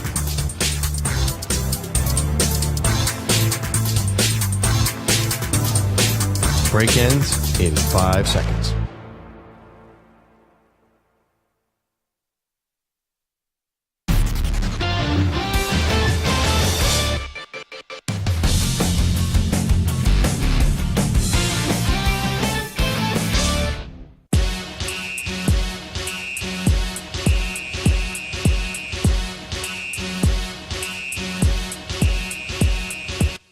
Now back to the Zach Gelb Show. This portion of the show is brought to you by Wesley Financial. Stuck in a timeshare and want out? Contact Wesley Financial Group now and get a free timeshare exit information kit at wesleyfinancialgroup.com. Now joining us, former Notre Dame and Denver Bronco offensive lineman, won a Super Bowl in the NFL, now a part of the Notre Dame radio broadcast team. That is my pal and Ryan Harris. Ryan, appreciate the time as always. How you been? Great to join you, Zach. Life is good when football's going, my friend. Yeah, no doubt about that, but I'm still annoyed at Notre Dame because they should have defeated Ohio State. They let that one get away, And these last 2 weeks, I had some pretty high expectations for this team before the season started, and they just haven't looked right the last 2 weeks against Duke and Louisville. What have you seen recently from your Fighting Irish? Well, I saw a team against Louisville on its third night game in a row against an undefeated opponent. They're getting ready for their fourth night game in a row against USC this weekend against an unbeaten opponent. And Coach Freeman talks about, hey, you can't make excuses for the guys, and those players aren't doing it. Turnovers have been an issue, 5 of them in the game against Louisville, including 1 on the opening drive. So, I think it's just a matter of, when you're at Notre Dame and really anywhere successful in life, sometimes you think that success is going to come every time you do the same thing. You follow the same routine, but you have to go out in every football game and in life and earn every success you have. And Notre Dame just hasn't been willing to do what it takes to earn those victories. This is a major week for the offense. I know everyone's going to talk about the QB matchup, but this USC defense is very vulnerable. They're a porous defense. I think it's what's going to hold them back from winning it all this year and maybe even winning the Pac-12. Where's the confidence level with the Notre Dame offense this week going up against Grinch's defense? Well, they've been looking for solutions, Notre Dame's offense, because they have to get back to running the ball. I mean, only 44 yards rushing against Louisville. That's a program low historically, and so they've got to be able to run the football. Now, nothing brings performance out like rivalry games. Many of us saw that with the CSU game with Deion Sanders and others earlier this year. And anytime you play SC, I've been in those games, you cannot take what they've done before you play each other as who they're going to be, because the juices get flowing. It's going to be nighttime, and those USC guys, they always want to beat Notre Dame, and they're going to play their best and probably change their pregame routine because of it, especially knowing that the world will be watching Saturday night on NBC. When you go into this game, and I know it's a rivalry game like what you just said, but how much buzz is there around this game? Because when I was talking to Brady Quinn a few weeks ago, and that was before they played Ohio State and they lost to Ohio State, he was saying that this could be the most hyped Notre Dame USC game since that Bush push back in 2005. Now, with Notre Dame dropping 2, it's like, yeah, it's still a big game, but I don't think it's as big as what it could have been. Well, it's huge for the players. I mean, you beat USC and you prove you are still one of the best teams in the country, and you had a couple of off nights. Look, the Super Bowl champion this year, probably, and I say probably the way the 49ers and Eagles have been playing, are going to have a loss at some point that you have to come back from. But in college football, it's different. And this is huge for the players for another reason. I mean, this sometimes is the only game that players know that there are going to be 40-plus NFL scouts in attendance. So not only for the Irish do they want to prove to themselves that they're one of the top teams in the nation despite 2 losses, but they want to prove to those NFL scouts that they can be counted on after some tough times to come back, overcome, and be an even better player because of it. Talking to Ryan Harris right now. Defensively for the Irish, we know Caleb Williams is the best quarterback in the nation. You can't stop him, but how do you try to slow him down and get a turnover or 2?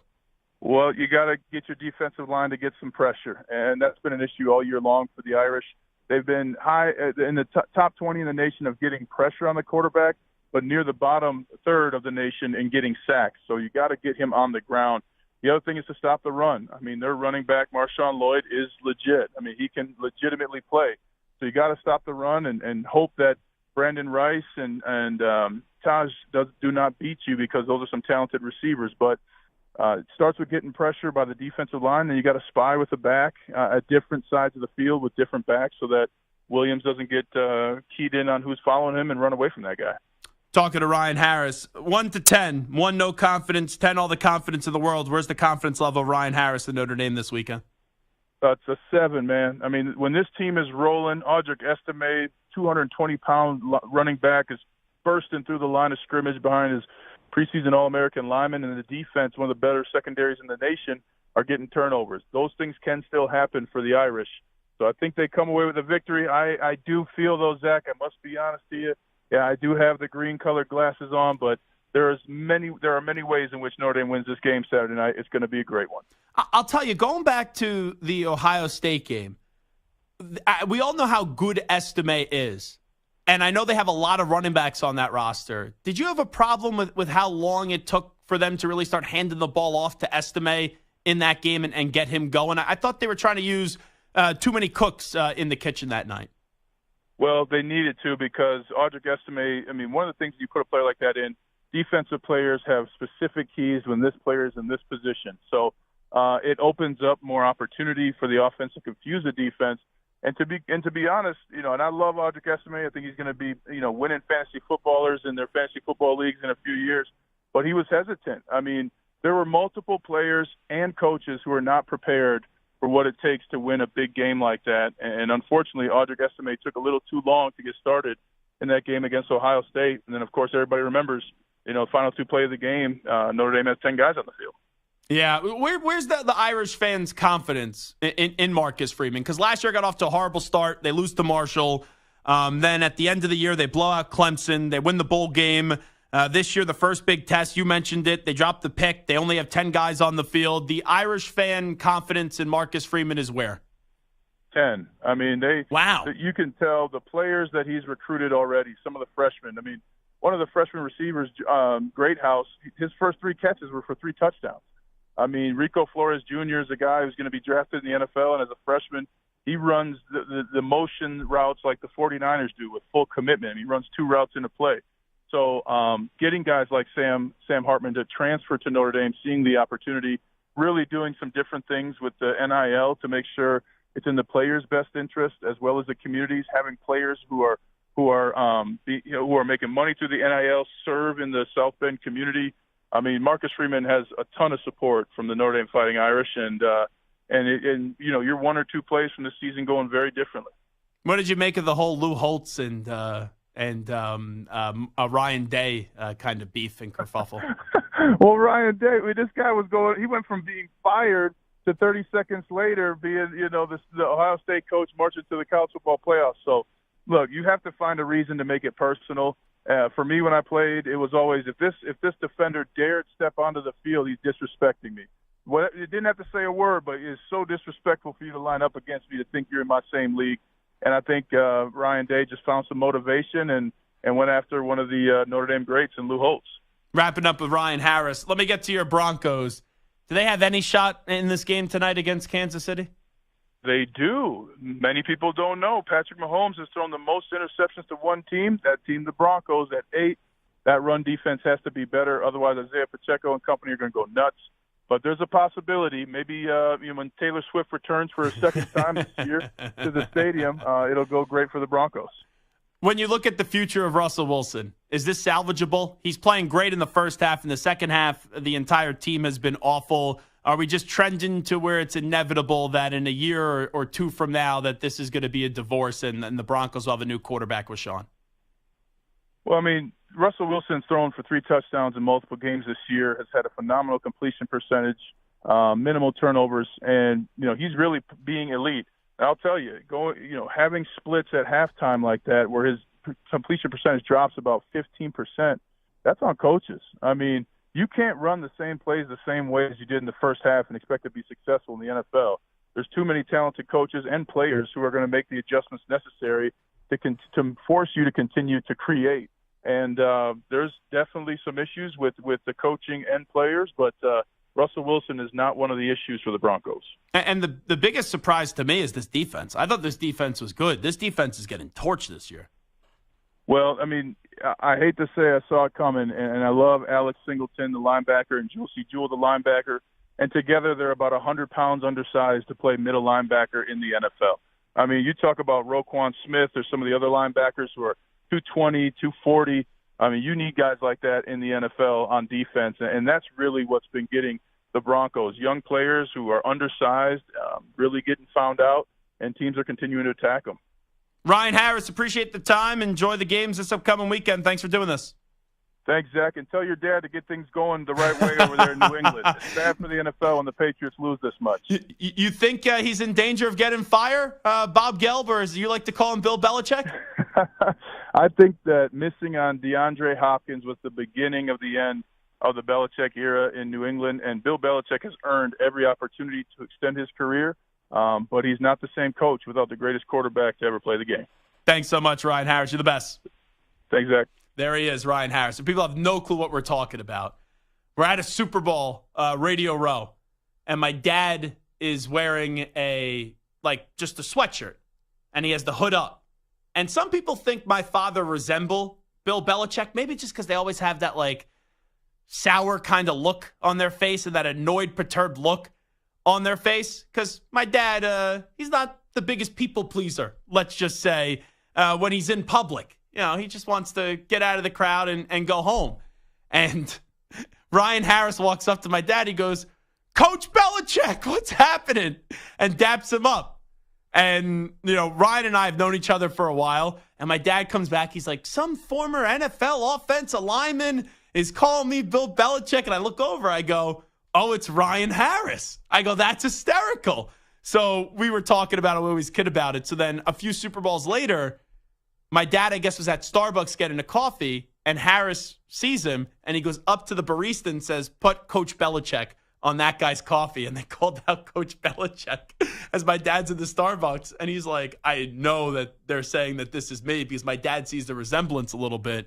And that's the prankster that is one Ryan Harris. And even though he's away from the game now, no longer in the locker room, he's still pranking poor little Bob Gelb, saying he looks like he's Bill Belichick. I'd like to get the Bill Belichick salary. Have that connection transferred over to my father, maybe.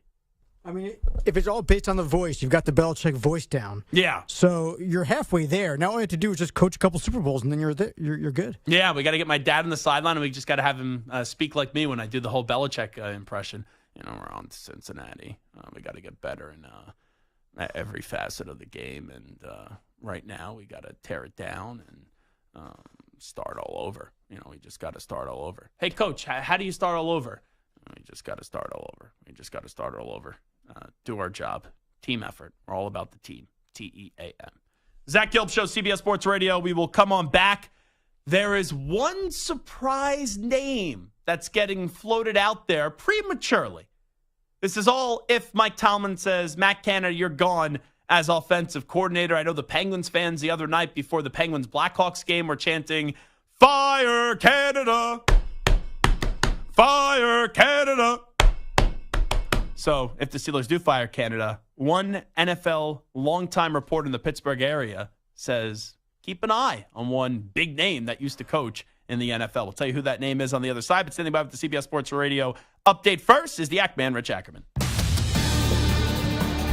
CBS Sports Radio. Sports Flash. Oh, the 1-4 Broncos head to Arrowhead to kick off Week 6 in what appears to be a one-sided matchup against the defending champs. Denver is coming off a loss to the Jets and hasn't beaten Kansas City since 2015. Despite the bad start and bad history against the Chiefs, Russell Wilson looking to start anew this evening. I think the important thing is that we got to create a new history, and we got to be able to do that with one play at a time, one moment at a time, one game at a time. Obviously, over the past, however many games that we haven't been able to win, that's I always tell you guys, every game's a history of its own. And we got to be focused on this one and go win this game. The Chiefs have won 4 straight since the opening night loss. Travis Kelce is expected to play despite the ankle injury. Former Chief Frank Clark is about to be the next pass rusher out of Denver, with the team reportedly set to release or trade the veteran. The Braves once again are on the brink of elimination to the Phillies, trailing 2-1, entering tonight's Game 4 at Citizens Bank Park. 20-game winner Spencer Strider will start against Ranger Suarez as the Game 1 starters reprise their roles tonight. The Diamondbacks are waiting for the winner of this series. I'm Rich Ackerman. CBS Sports Radio is everywhere, Perloff, at home, in your car, and, of course, on your phone and tablet. Maggie, you can find us on your local affiliate, Sirius XM Channel 158, or the free Odyssey app.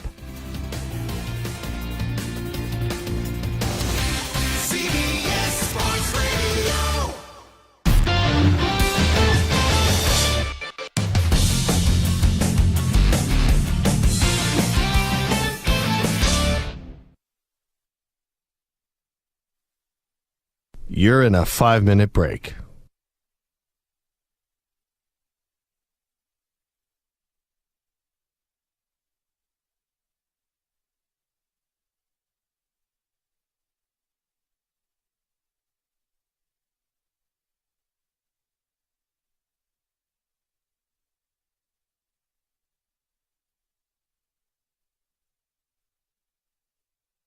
Four minutes, 30 seconds remaining.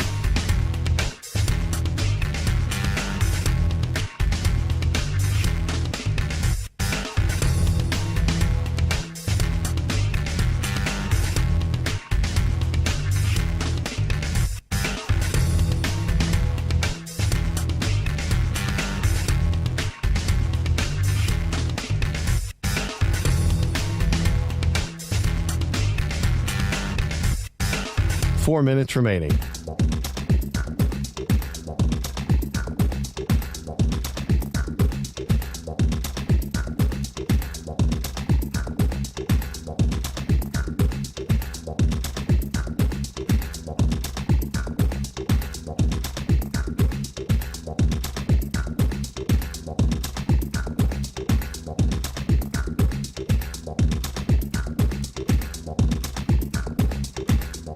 Three minutes, 30 seconds remaining.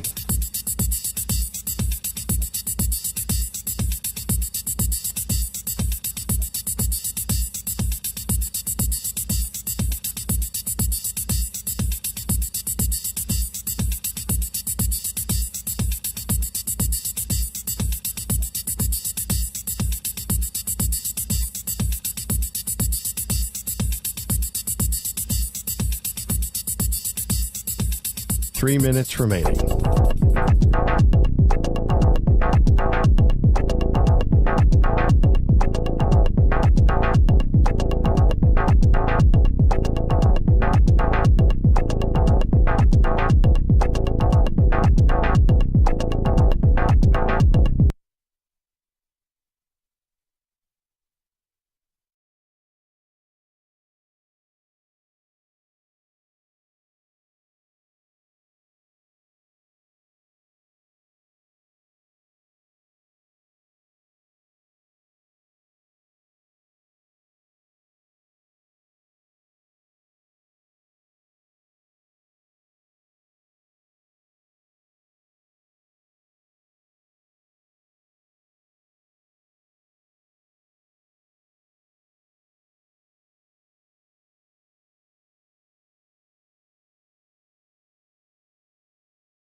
One minute remaining.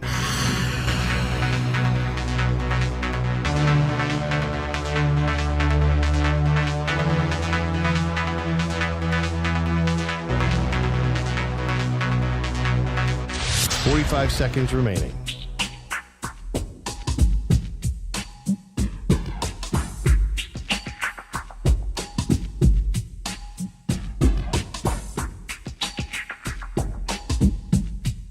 Thirty seconds remaining.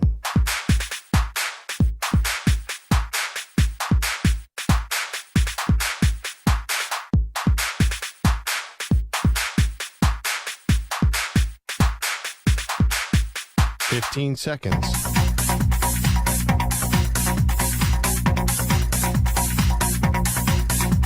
Break ends in 5 seconds.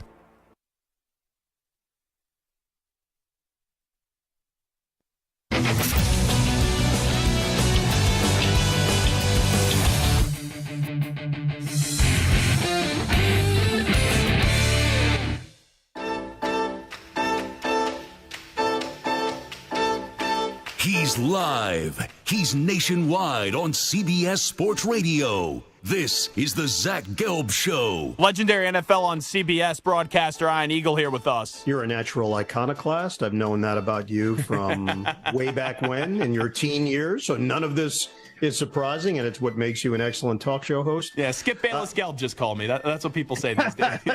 Hot take, hot take. Here's your host, Zach Gelb. All righty, this is Zach Gelb Show on CBS Sports Radio. If you go back to the Steelers game from this past weekend against the Ravens, where the Steelers offense for 99% of the game was putrid until Lamar Jackson made a mistake, where Joey Porter Jr. intercepts the ball. And then the next thing you know, there's a 40-yard touchdown pass from Pickett to Pickens. There is a shot in the coach's box, which I thought was kind of unfair. Not that they were showing the coaches reacting, because all the coaches were jumping up and down. They were jubilant. They were going crazy. But Matt Canada, who's the offensive coordinator, who is not a popular person these days in Pittsburgh. He was very unpopular last year. That kind of feeling and sentiment has carried over into this year because the offense has been dog crap. He is sitting there as stoic can be. Like, do you remember, Samter, when Jay Wright won the national championship the first time, where you had that great crazy sequence against UNC where Marcus Page makes that acrobatic shot and they come back down the other way? You have Oshefu mopping the floor during the timeout, and then you have Archie Diacono flips the ball to Chris Jenkins for the championship. Ooh, onions, double sauteed, in the words of Bill Raftery. I was at that game. Oh, were you really? I was at that game. Okay, I'll circle back to that in a second because this can give a completely different conversation. But they go to the camera of Jay Wright, and Jay Wright, as the shot goes up, he says bang. And I didn't even realize that he said bang, but the shot goes in, and he has no reaction other than he's just looking like dead into the camera and puts his hands up. And he explained it afterwards because he's been on the other side of that, like where you lose a big game, not a national championship game like that. So it's like you kind of know that there is some luck to it, that you get the bounces to go your way. And then also for all those years, like when I was living in Philadelphia, people are like, get rid of Jay Wright. He's just a good coach, not a great coach. He, so many shortcomings in the NCAA tournament. So maybe it was kind of that feeling of just, I can't believe what just happened. I don't even know how to react to it, and your whole body goes numb. But Matt Canada in that moment, showing no emotion because of what happened with Jay Wright, was really not shocking to me. And I think that people that were going after Matt Canada, it was kind of sophomoric, low-hanging fruit just by the fan base because of how polarizing he is, where, he doesn't even care. He's not even happy with what transpired. Now, I kind of rolled my eyes at that when I initially heard it, but Samter was telling me that there's some great audio that just happened where Kenny Pickett was talking to reporters, and maybe this explains why Matt Canada wasn't all that happy. Listen up, this is Kenny Pickett. Kenny, there were a lot of Twitter offensive coordinators coming up with these conspiracy theories about what happened the last play, whether you made a check or audible to the line of scrimmage. What were some of the changes you made to the line of scrimmage? Yeah, it was protection in the route. They went zero. I want to make sure we protected and gave George's route. He went and made a great play. It was something that we worked all week on. So it's awesome when you put a lot of time in something in a crucial moment like that to win a divisional game. You go out there and you do it in a 2-minute drill. It's awesome. So they changed the route. That's I'm not one of those people that go, Canada wasn't happy. But you hear that they changed the route. Now, two things from this. One, that could just be Kenny Pickett and give him credit, right, with his instincts. I don't know if they see a look that they say, okay, let's change something, and maybe that's coached up to do. But it does add fuel to the fire here, Samter, with Steelers fans, where it's like, see, the guy wasn't happy because it wasn't even his play call and his play design. I saw some funny tweets just Matt Canada's pissed off because they didn't run the ball for -6 yards in the play. But that's really disturbing. As bad as Canada has been or has seemed to be, he's bad. Best play, the most important play, the game-winning play against your biggest rival wasn't even his call. And that is the biggest indictment, because at least people were saying, all right, let's get off of Canada's back at least for a week because he dialed up that great play to George Pickens. Now it was a Kenny Pickett play. Yeah. So Matt Canada is clearly not getting the job done. And the question is, what do you do at offensive coordinator if you're the Steelers? It was almost, and we'll get to that question in just a second, it was almost as if, and I think we've all been a part of this, right? When you're in a school project and you do none of the work, but then you get the grade and it's yeah, I did all the work. I appreciate it. Thanks so much. I feel as if that was the moment for Matt Canada where he's sitting there and he's going, we're going to get praised for the offense finally doing something in a game where they did nothing. And now that they finally showed up and did something, and in reality, unless if there's something more that we find out about this, he really did nothing on that final play. it's almost Curb Your Enthusiasm-esque, where you could have like the Larry David music already start to run, like dun dun dun dun da da da da da da da da. That's what that is. It's 100% an episode in Curb Your Enthusiasm, because you have the outrage of the fans where you would agree, Samter, yes, they can't stand Matt Canada, but at first when they're going after him for not celebrating, it's almost as if this guy can't do anything right, even in a moment where he does something right. But then a few days later, we found out, yeah, he really had nothing to do. It was more so Kenny Pickett. And if I'm a Steelers fan, if just taking it for what it's worth on the surface, and maybe there's some more intricacies there that we know more about, that we don't know about, that maybe there was part of it was guided for Pickett to do that. Who knows? But if it's just being presented, if you take it for the value of the way that it's being presented, if I'm a Steelers fan, this just gives you more ammunition to say, look at what Kenny Pickett's doing on his own without good coaching, an offensive line that's been shaky as well. And you just imagine what would happen if he gets the proper protection, and also if he gets a better play caller in there. And I don't think they're going to fire Canada in season, because Mike Tomlin has the clout in that organization. And even if the fans are begging to fire Canada, he doesn't have to do that. And he knows ownership, they barely make any changes, nor should they consider firing Mike Tomlin. And you've had Noel, you had Cowher, you've had Tomlin, and that spans over 50, 60 years of Steelers football. But at the end of this year, and I don't think the Steelers will make the playoffs, even though right now they're sitting on top of the AFC North. I think this team, if they do well this year, it's going to be more of a product of the defense, and not really that there's a lot of tangible moments that you could gather on the offensive side of the ball.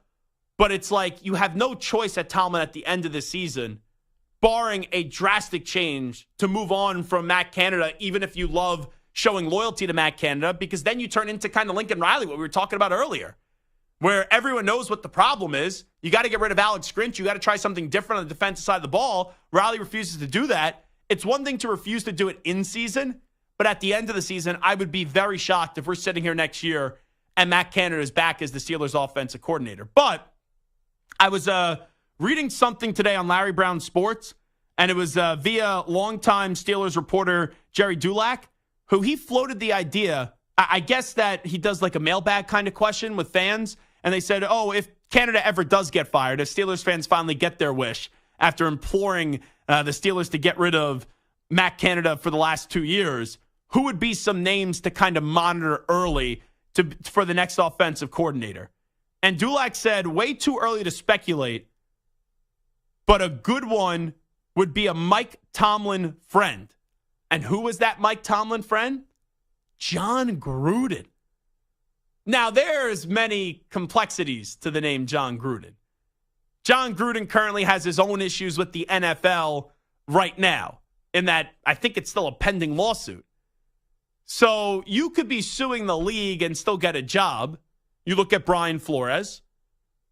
Brian Flores, right, was a head coach with the Dolphins. Now he's the defensive coordinator with the Minnesota Vikings. Last year, Tomlin did bring him in to coach linebackers, I'm pretty sure, with the Pittsburgh Steelers.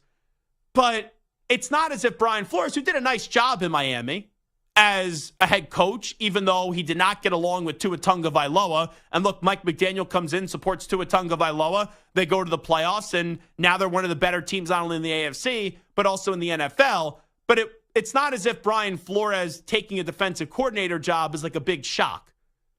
Jon Gruden coming back to the NFL, even though he's overrated, but he did win a Super Bowl with the Bucs, coached the Raiders 2 different times. I have a tough time of the ego of Jon Gruden saying, yeah, I want to go be the offensive coordinator. But with that being said, when coaches get older, coaches are still addicted to coaching. And even if you can't be the head honcho, like we've seen coaches go coach in high school and like lower levels of college as well. And maybe Gruden at 60, and it's not like he's an old man, like he's older, but he's 60. It's not as if he's like breaking down and like the game has totally passed him by, even though I think he is an overrated head coach.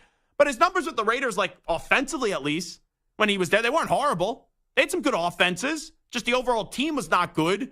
And Gruden wasn't worth the $10 million a year on the $100 million contract or whatever they settled. So maybe Gruden says if his friend Tolman, and they coached together when Gruden was the head honcho in Tampa Bay, maybe he would take that offensive coordinator job. But I just have a tough time. Like, Stu, you're a Raider guy. I have a tough time seeing Gruden be the offensive coordinator of the Pittsburgh Steelers. Like, I could see him sitting up there and say, let me tell you what, man, we're gonna run Spider 2-Wide Banana with one of the legendary franchises in the history of the National Football League. But I have a tough time seeing Gruden not only coming back to the NFL with how ugly the ending was, but doing it and not having a head coaching job. Yeah, I've always seen college as like the more likely destination. I don't know where, but maybe like a lower tiered Division I college program. He go coach D1 somewhere. Yeah, I think that would be more likely than being an offensive coordinator, but who knows? But it would be interesting if he does find his way back next year into the league. Yeah, and look, he's done some work with the Saints. I don't know what the role is, but you always see him popping up this offseason with the Saints and that relationship with Derek Carr. So the first instinct would be I would be surprised by it. The more you think about it, it's like, yeah, that's a typical football coach guy. You just take what you could get, and you're addicted to the game. But until I see Jon Gruden as the offensive coordinator of the Pittsburgh Steelers, I'll tend to believe that it's more likely that it won't happen rather than it will happen. All righty, Zach Gelb Show, CBS Sports Radio. We got one more hour to play on a very busy Thursday. When we come on back, we'll do a little hot seat meter. We'll look around the NFL and which coach's seat is the warmest. Also, we have a news brief coming up 25 minutes from now, and we have to break down this wonderful Thursday night football game. I'm like Al Michaels right now. I'm saying it's wonderful, but we know it's not really wonderful. We know it's going to be boring. But Taylor Swift will be in the building to kick off Week 6. Chiefs and Broncos in Kansas City. Arrowhead for that game. So we got a whole lot to do. 60 more minutes to play. We'll come on back in 5 minutes. But where else? CBS Sports Radio.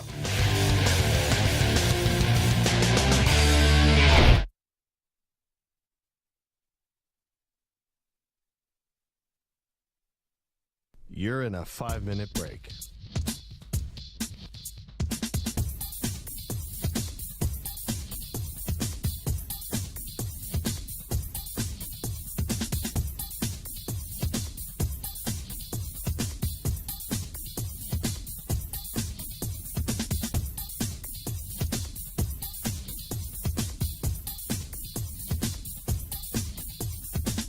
Four minutes, 30 seconds remaining.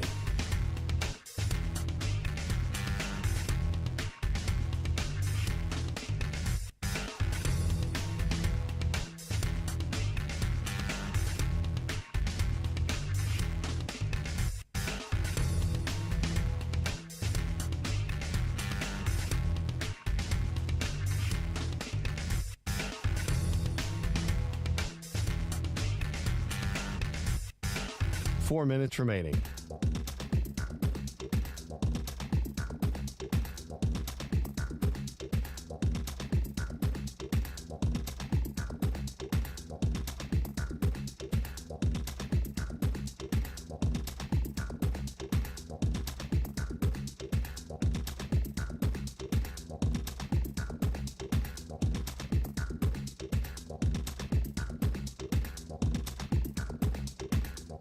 Three minutes, 30 seconds remaining.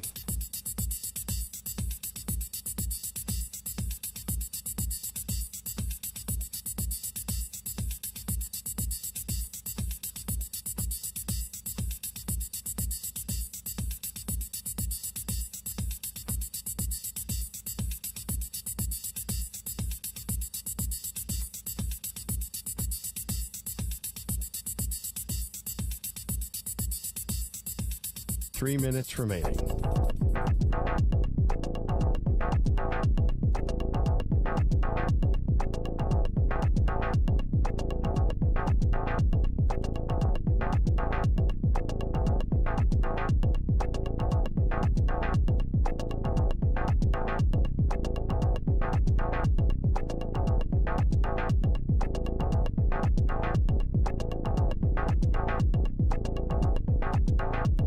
Two minutes, 30 seconds remaining.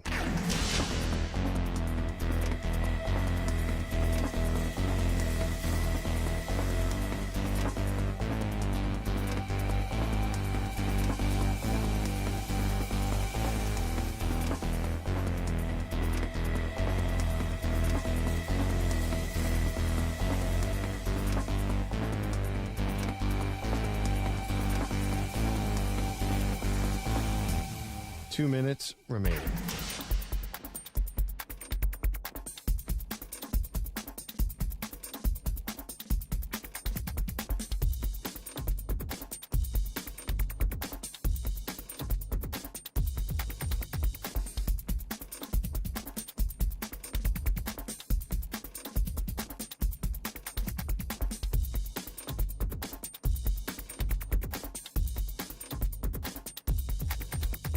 One minute, 30 seconds remaining.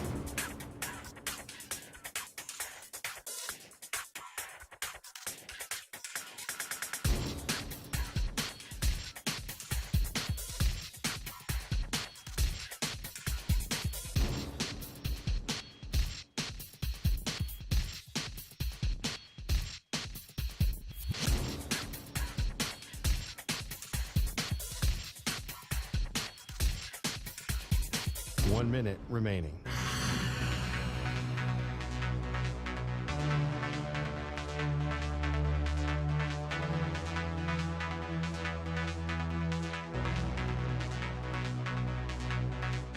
Forty-five seconds remaining.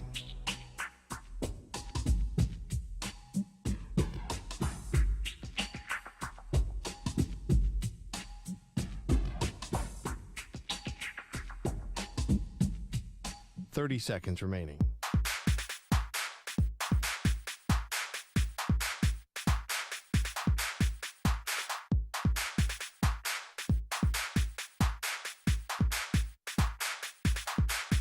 Fifteen seconds.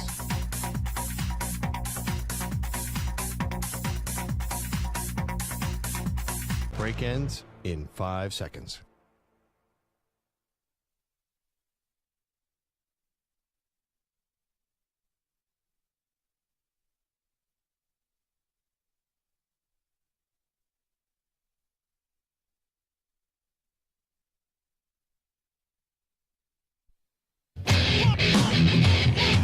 He's live.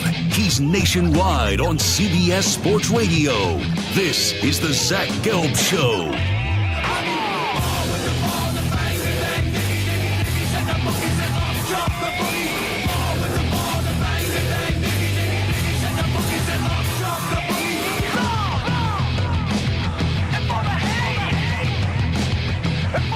Here's your host, Zach Gelb. What's happening? Hour number 3, Zach Gelb Show, right here at CBS Sports Radio. Could always give us a call, 855-212-4CBS, 855-212-4227. Give us a follow on Instagram and also Twitter, at Zach Gelb, ZACHGELB. All righty, let's get to a little hot seat meter. I have 1, 2, 3, 4, 5, 6, 7, 8 names in front of me. And on a scale of 1 to 10, 1 being cool, 10 being extremely hot, on fire, where is the hot seat meter at for these coaches? Let's start off with Bill Belichick. I think it's at a 6. I really do. I think there is no longer, it's 50-50. This is starting to pick up in intensity. Ultimately, I still think Bill will be back next year for one more season, but he's got to start to get this thing moving in the right direction. And I was reading that report in The Athletic where it's like this idea and this notion that Robert Kraft wouldn't have it in him to fire Bill Belichick after winning 6 Super Bowls is the farthest thing from the truth. At the end of this season, I think Belichick has to come prepared, and Belichick has to identify some guys in free agency or maybe some trades that he wants to explore where you got to understand you don't have Tom Brady anymore.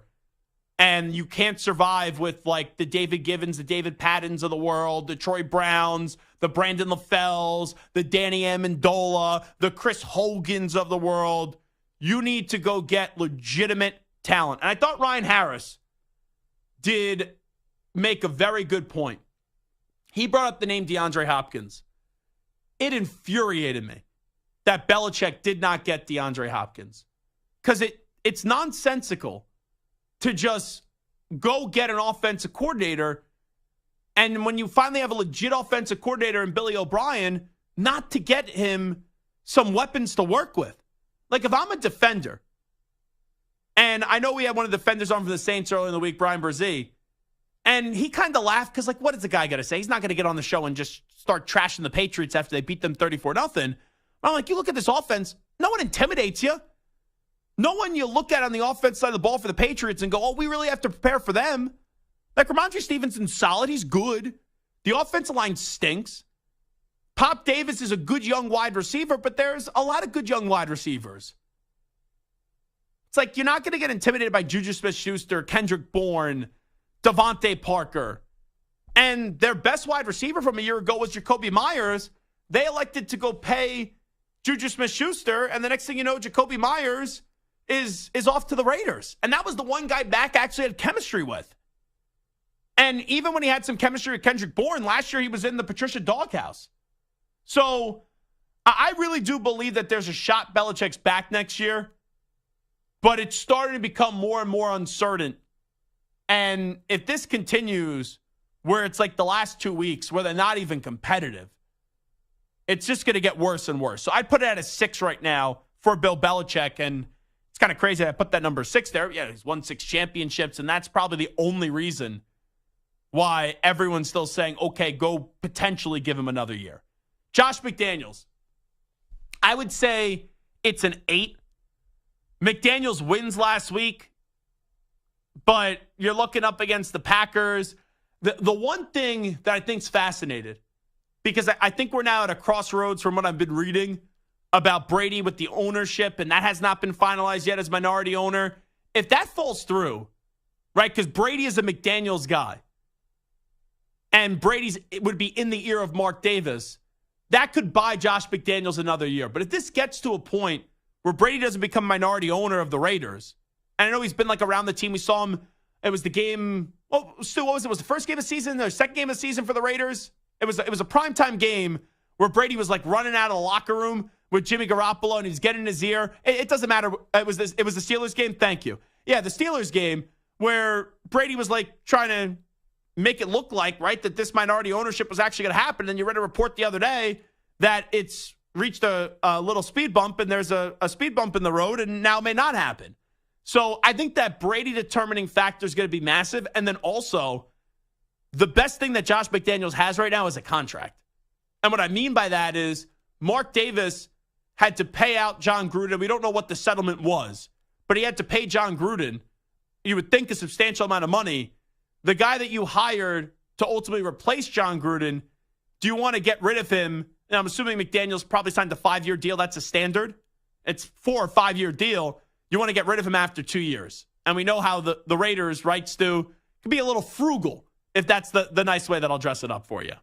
So that's something to me where McDaniels, based off the way he coaches, should be fired. And it's probably more so why I would put that number at an 8.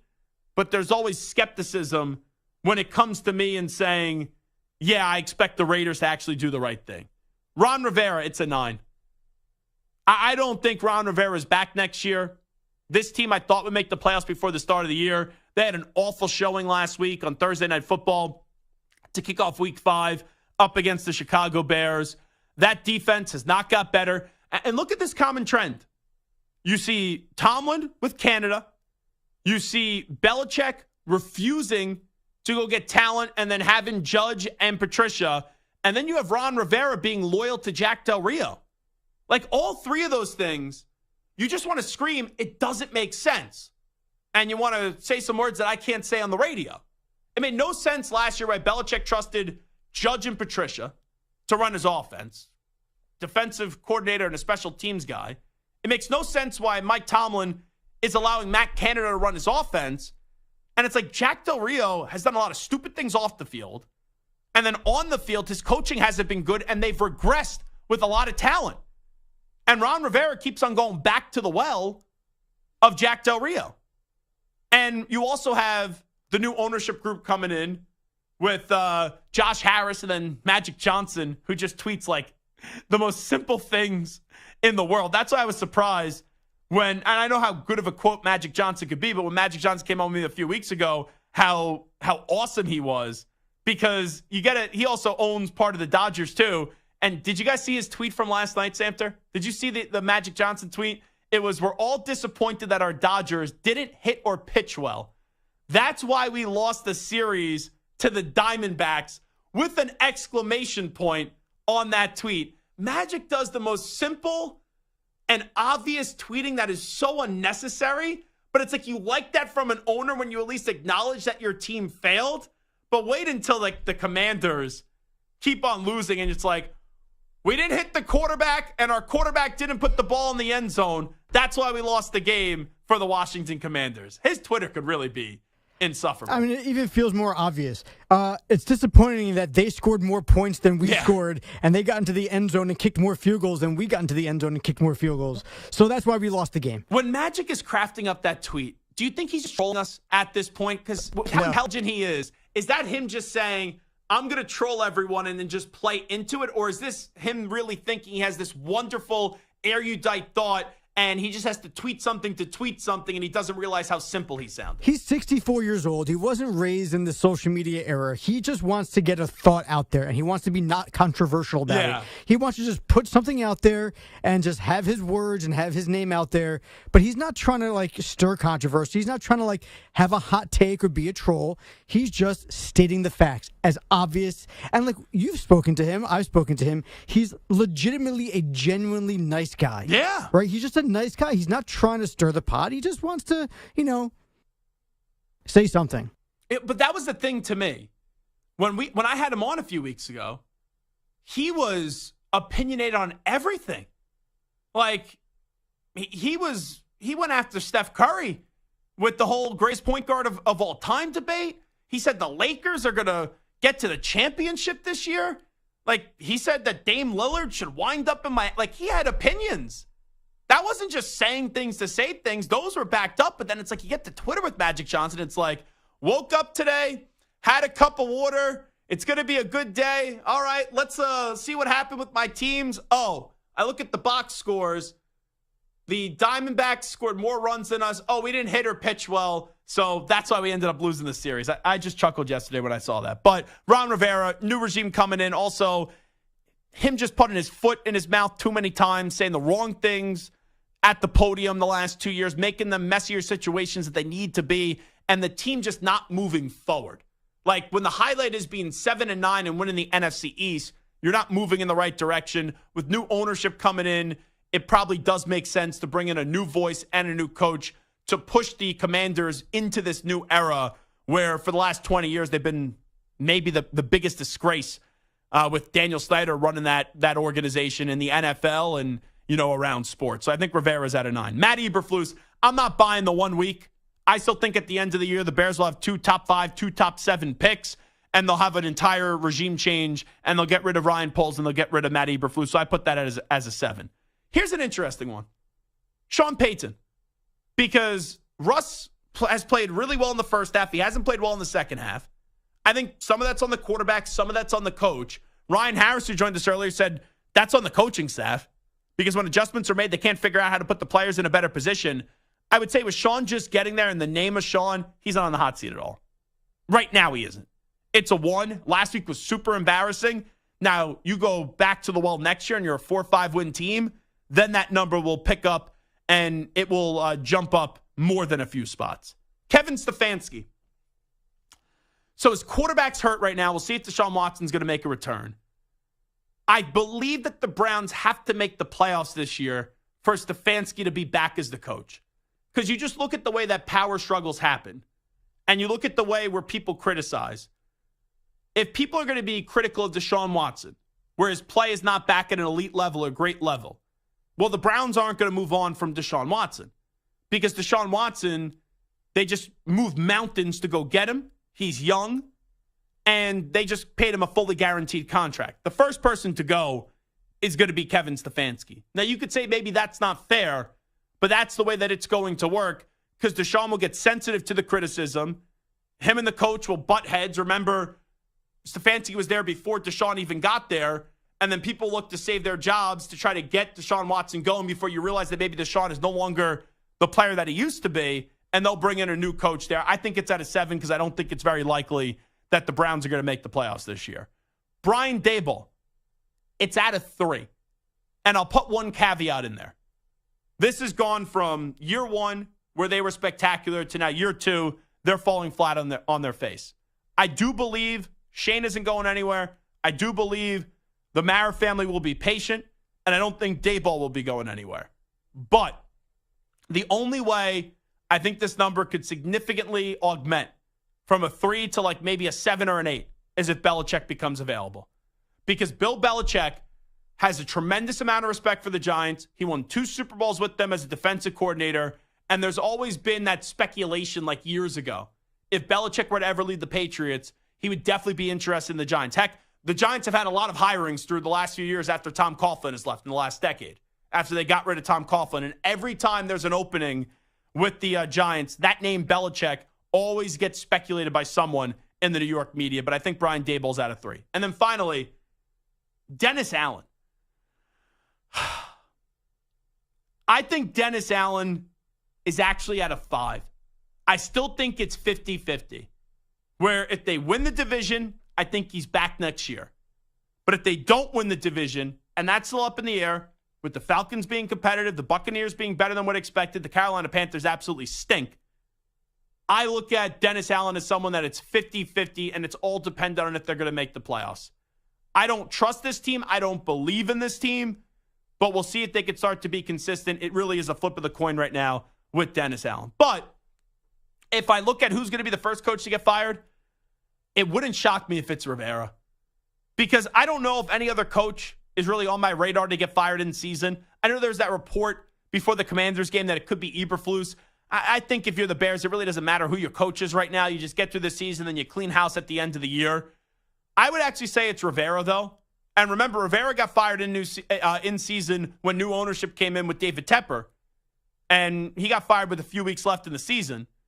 I could see that happening again with the Commanders, where everyone respects the man that Ron Rivera is. But if you want to get a jump start on this search, and if you just want to make it obvious and not have him go through the final month of the season knowing that you're going to move on if they're out of contention, and maybe they won't be, just because of where this NFC at, even though the NFC is a little bit better than what we expected. If I'd take a guess right now, I would say Rivera's the first coach to get fired, and it could happen some point in December. Who's a coach that's on the hot seat? 855-212-4CBS, 855-212-4227. We'll take a break. We'll come on back. We'll update you on some of the biggest stories in the world of sports with some audio. We call that segment the News Brief, and we'll come on back in 5 minutes. You're in a 5-minute break.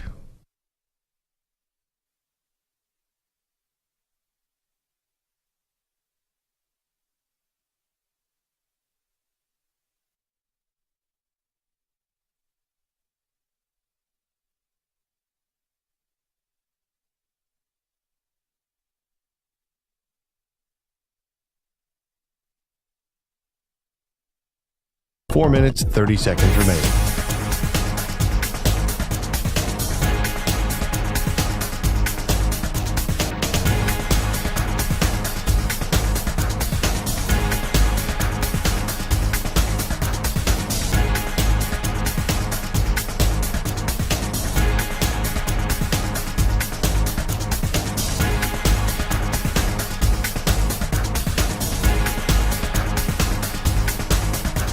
Four minutes remaining.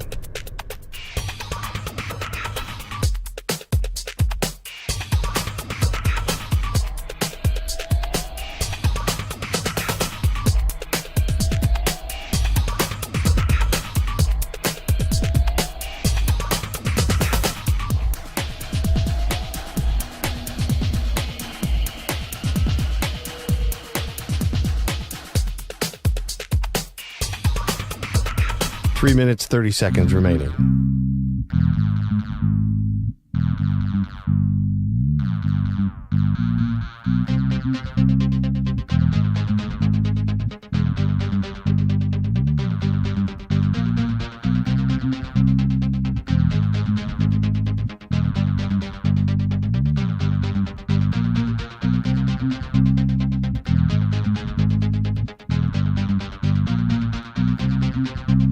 Three minutes remaining.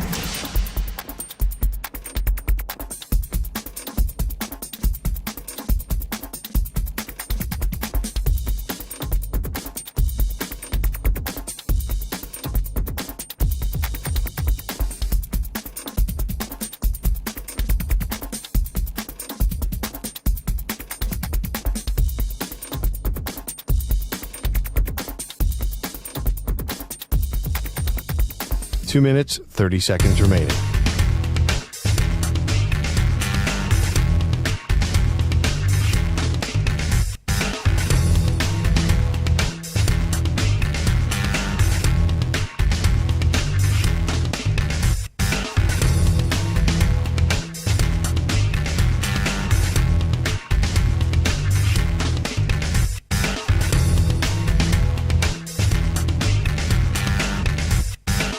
Two minutes remaining.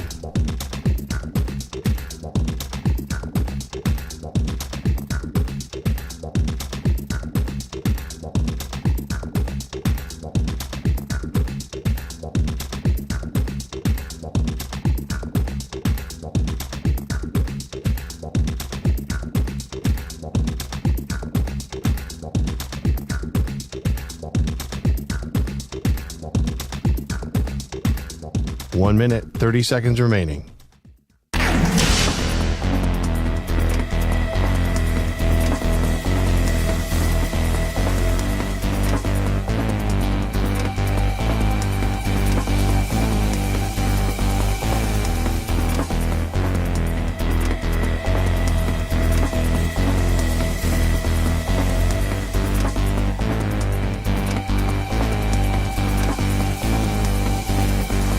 One minute remaining.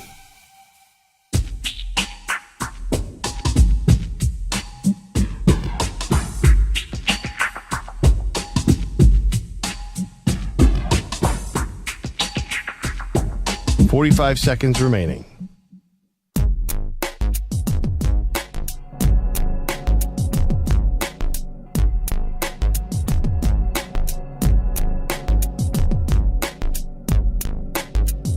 Thirty seconds remaining.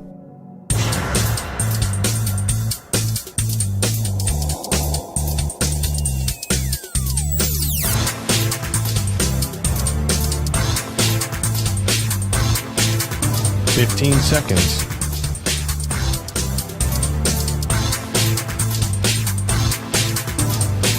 Break ends in 5 seconds.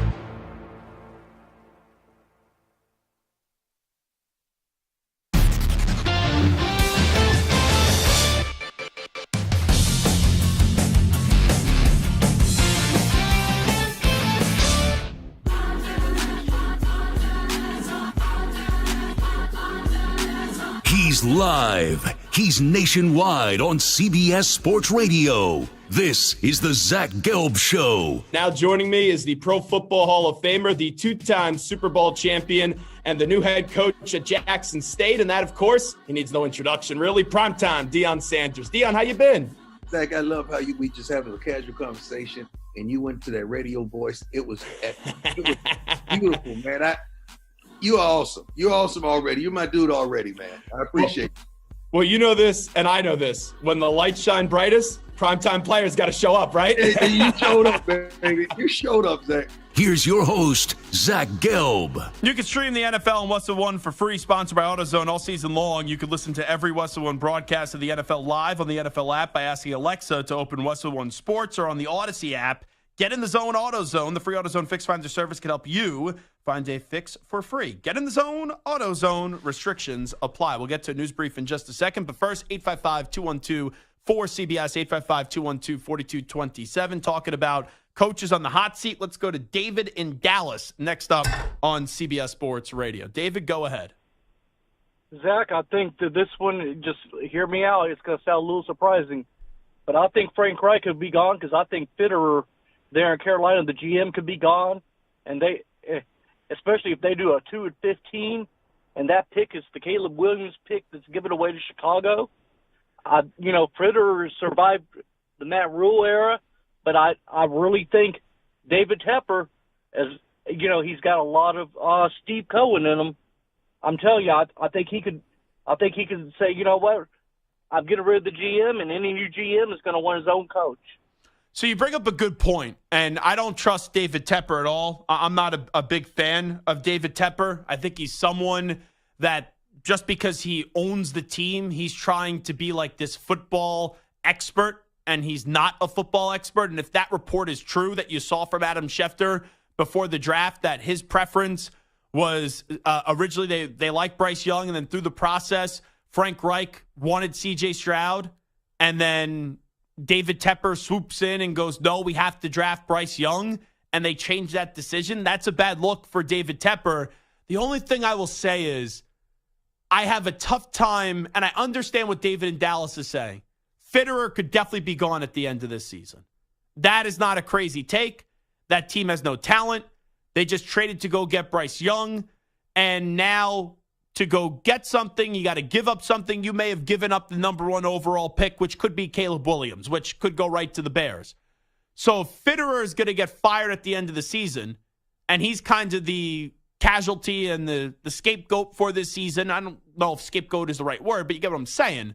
If he's the person that has to pay for what happened this year, and you bring in a new GM, yeah, then Frank Reich is kind of on borrowed time. I don't think they would get rid of Frank Reich after one season, because what did you really give Frank Reich to work with? You gave him, and I'm not even a big fan of Frank Reich, but you gave him a quarterback with no O-line and no wide receivers and an overpaid running back. So it's like, to me, I don't think the new GM would axe, he may want to, but I don't think he would axe Frank Reich right away. And then maybe it's like something that happens then a year from there. But that is a slippery slope to play. And it's happened before. We've seen it where the GM didn't hire the coach, and then you know that the coach is on borrowed time until the GM ultimately gets to go make his hire, because if the team continues to struggle, the GM can say, well, you didn't let me pick the coach, so let me go pick the coach. I do not think they're going to get rid of Frank Reich, but I do think they'll get rid of Scott Fitterer at the end of this year. All right, let's update you on some of the biggest stories in the world of sports with some audio. We go to the news brief.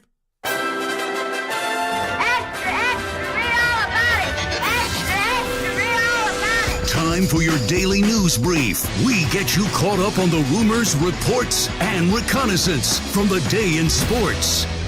All righty, let's start it off with Josh Allen. We saw Stephon Diggs 2 weeks ago have 3 touchdowns in that big dominant victory up against the Miami Dolphins. Last week, the Bills' offense did struggle up against the Jags in London, and you had a little sideline issue with Stephon Diggs getting upset with his team. Here is Josh Allen defending Stephon Diggs.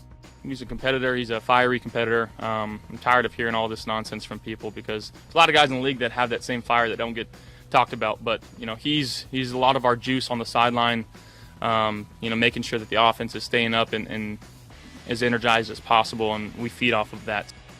So I don't usually have a problem when a player has an issue on the sideline if it's rooted in the right spot where you're annoyed with your losing and you're going to freak out. The only problem is with what happened in the offseason, it just gets magnified to a different level with Stephon Diggs, and I don't know who to believe here, because we still don't know what happened with Stephon Diggs, Brandon Beane, Sean McDermott, and Josh Allen. There's a lot of speculation, but it was one of those situations where the toothpaste was kind of all out of the tube going back to the start of mandatory minicamp, and it's not like Sean McDermott tried to put that toothpaste back into the tube right away.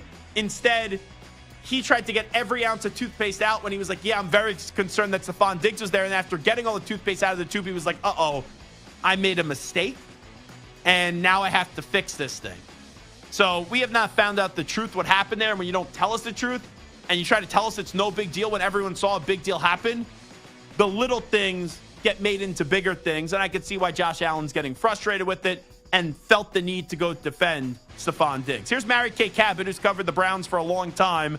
She was on the Pat McAfee show, and she was discussing the Deshaun Watson shoulder injury that made him miss last week. And if he misses this week, P.J. Walker will be the starting quarterback. He has a bruised rotator cuff. I talked to an orthopedic surgeon the other day who said it takes 2 to 6 weeks to fully heal from such an injury. And this Sunday would be 3 weeks for Deshaun. So, if he takes it all the way up to 6 weeks, then so be it. If he feels ready to go on Sunday, he'll play. So he missed week 4, then they had the bye week 5, and now they play up against the 49ers. That's at Cleveland, and that's a 1 p.m. game. That's a tough landing spot. To come on back from an injury if you are up against maybe the best team in the NFL right now, that is a really rough landing spot. But then yet again, you are paid $235 million fully guaranteed. I don't want to hear about a rough or a tough landing spot. The thing that was so confusing to me is this injury. It seemed like it came out of nowhere where you go before week 4 and everyone's like, whoa, Deshaun Watson, late addition to the injury report. Whoa, Deshaun Watson's going to miss the game. So I know that you're right there at 3 weeks, like what Mary Kay Cabot's saying. If I had to take a guess, though, I feel like it's more likely that he misses this game than he plays in it, especially with the information out there that we already know that it wasn't going to be Dorian Thompson-Robinson again. It would be P.J. Walker in this. I think they're kind of giving us the answers. Expect to be let down here and see that Deshaun Watson is not going to be on the field up against the 49ers on Sunday. Let's go to Odell Beckham Jr. Has the injury impacted his play so far? I feel much better this week, even though there was a lot of traveling. It's hard. Stay up on hydration, stay up on a regular schedule. There's so many things that you have to adapt to. But there's no time for excuses or putting blame here or there. I'm a man. I take my wins with my losses. I just got to come out and just be better, plain and simple, and do whatever I can to help this team win. I respect that answer from Odell Beckham, but let's be real. Odell Beckham is on the 17th or 18th hole of this career.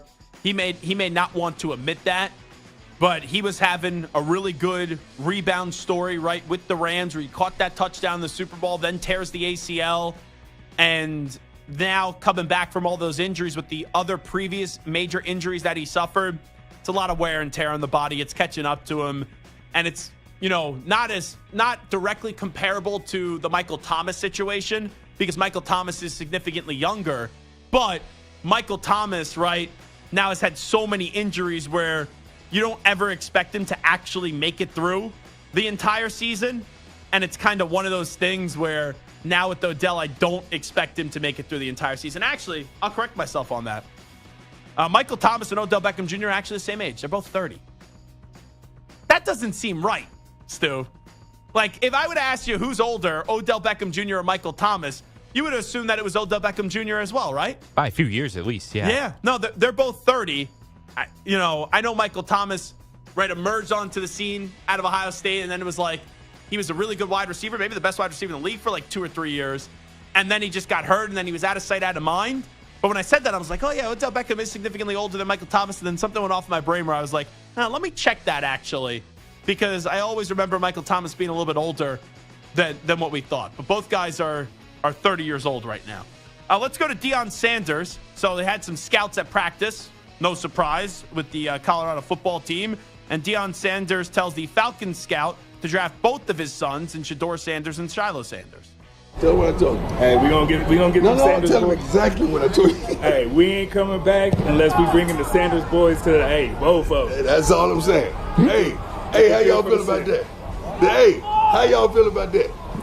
Okay, that would be good for the city.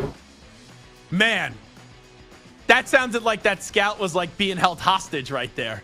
It was one of those situations where you're sitting there and you go, oh, I don't want to be involved in this social media, because in some places it got reported that the scout was saying, because he was just repeating what Deion Sanders was saying, that it was the scout who said, oh, we're going to bring Shiloh Sanders and Shedeur Sanders back to the I saw that reported one way on Twitter. I was like, that can't be true.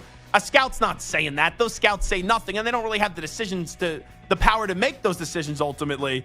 And it was just Deion, Coach Prime, walking up to the scout and saying, what did I just tell you? Like, we're not coming back to the A unless you have Shiloh and Shedeur with you.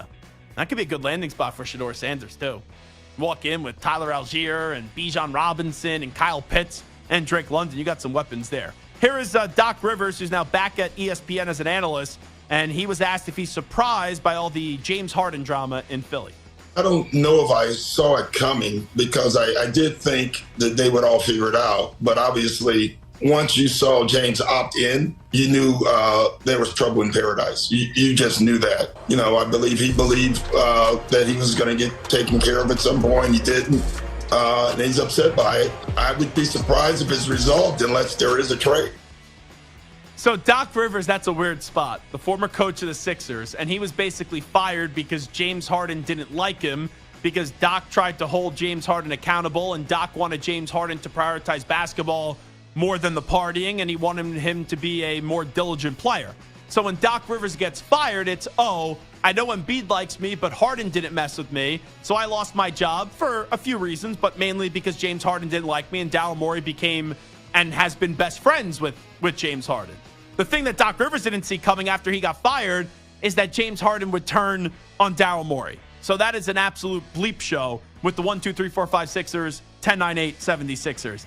Here is the epic speech by Justin Verlander last night. So the Astros punched their ticket to their 7th straight American League Championship Series. And Justin Verlander gets called over by Dusty Baker, the manager of the Houston Astros. And then Justin Verlander gave this speech. Come on, man. All right. Boys, this is one of those seasons, nothing went way early. We battled through injuries. Yeah. We grinded. I wasn't even here. I'm happy to be back. Yeah. 7th time. 7th time. All right? Don't take that for granted. On 7. Everybody pop these mother.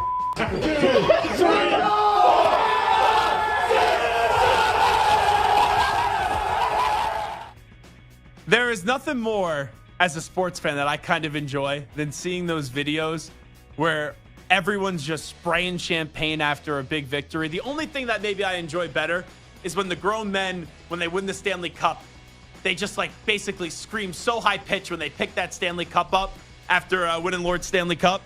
But with Justin Verlander, it was so funny because I'm watching that last night, and he starts talking about the entire season. I'm like, dude, you were pitching for the Mets before the season started. And it seemed like he was confusing the Mets a little bit, even though there's some similarities with the struggles early on. The Mets never turned it around and the injuries. But he's like, we had injuries. We were struggling early on. And he's like, wait, I wasn't even effing here. And then it's like, then I came here, and now we're going to 7th straight American League Championship Series. That was pretty cool.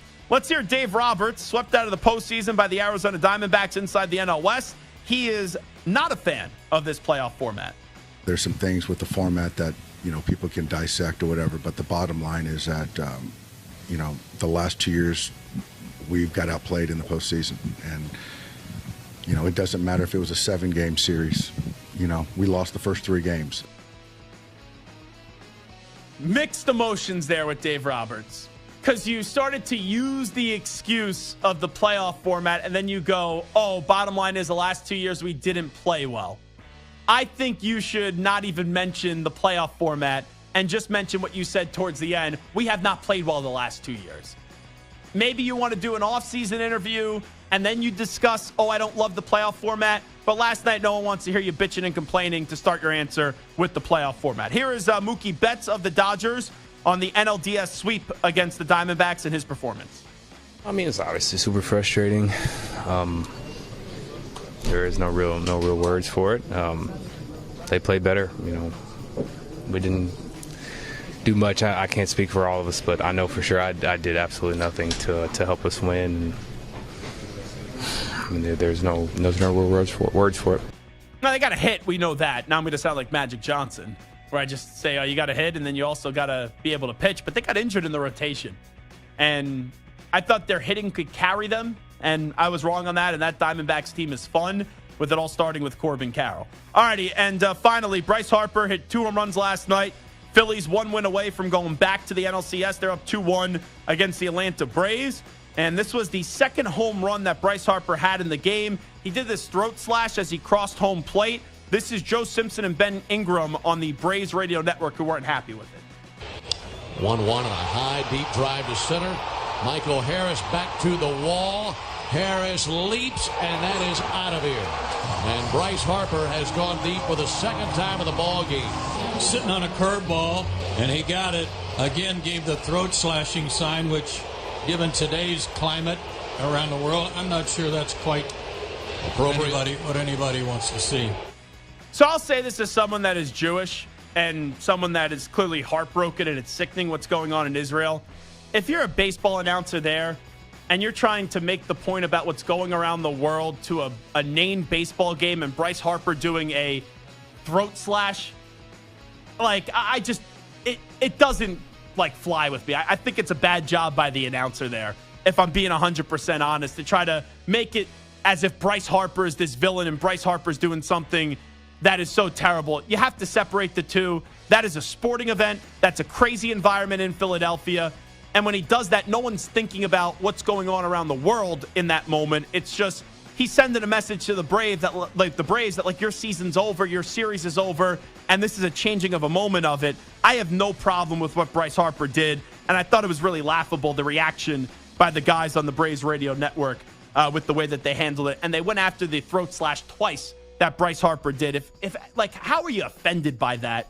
If you're a baseball fan, when you watch the game, if you're a Braves fan and you watch the game last night, you should be mad at your team for getting blown out and letting Bryce Harper take advantage of you. So I thought that was lame by the Braves radio network. All righty, it is the Zach Gelb Show on CBS Sports Radio. We'll take a break. We will come on back. When we do return, we'll preview the game tonight between the Chiefs and Broncos. And also, Taylor Swift is in the building, and we're already getting a little idea from Al Michaels how they're going to handle the Tay-Tay coverage tonight. All righty, let's get to the latest CBS Sports Radio update first, though, with the Yak Man, Rich Ackerman.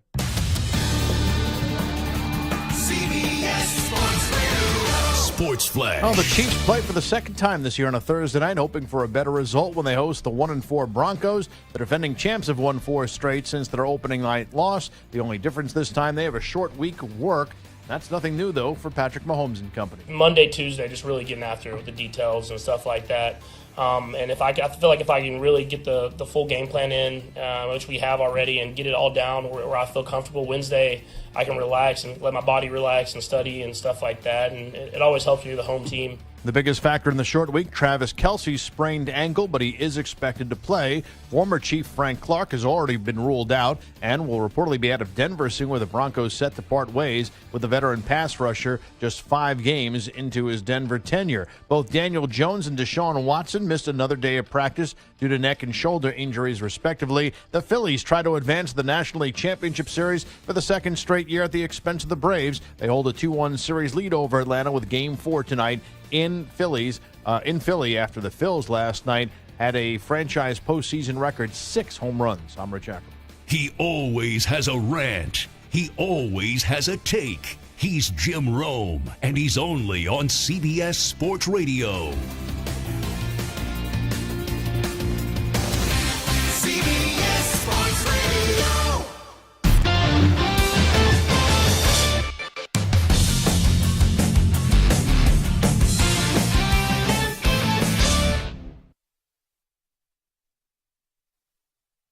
You're in a 5-minute break.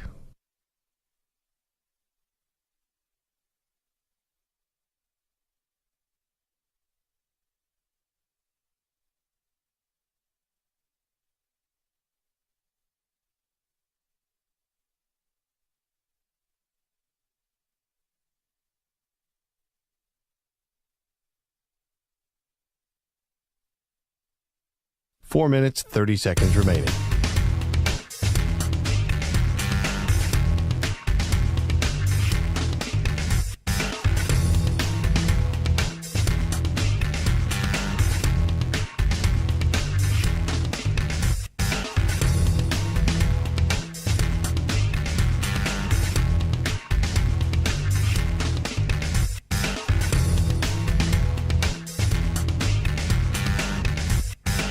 Four minutes remaining.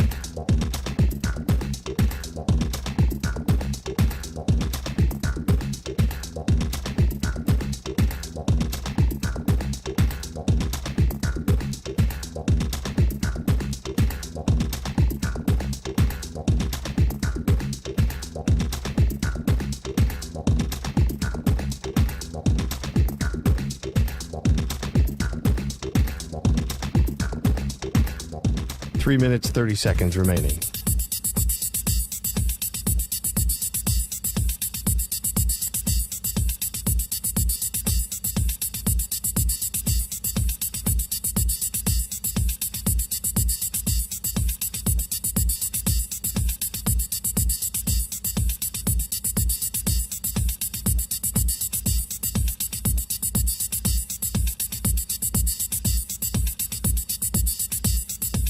Three minutes remaining.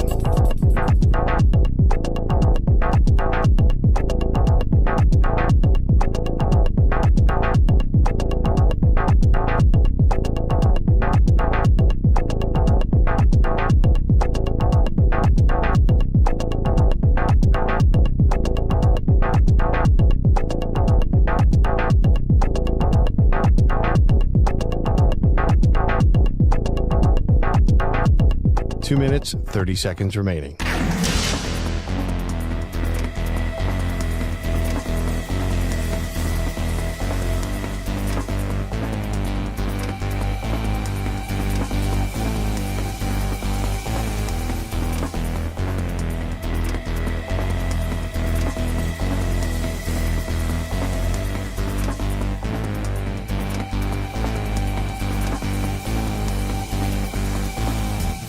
Two minutes remaining.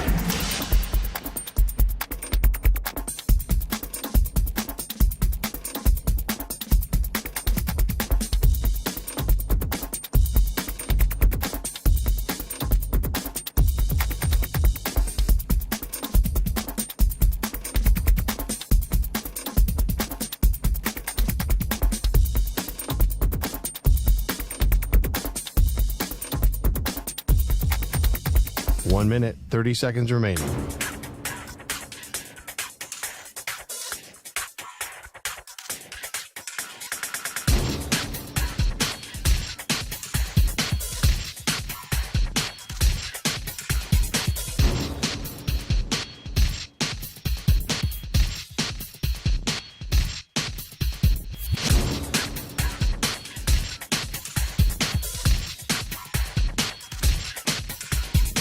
One minute remaining.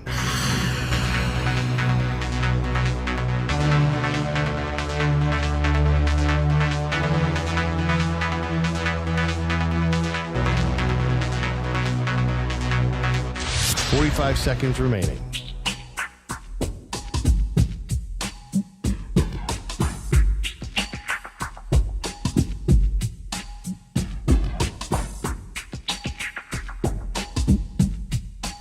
Seconds remaining.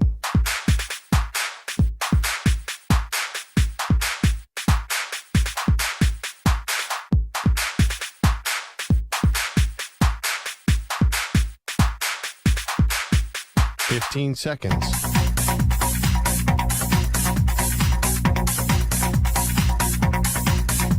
Break ends in 5 seconds.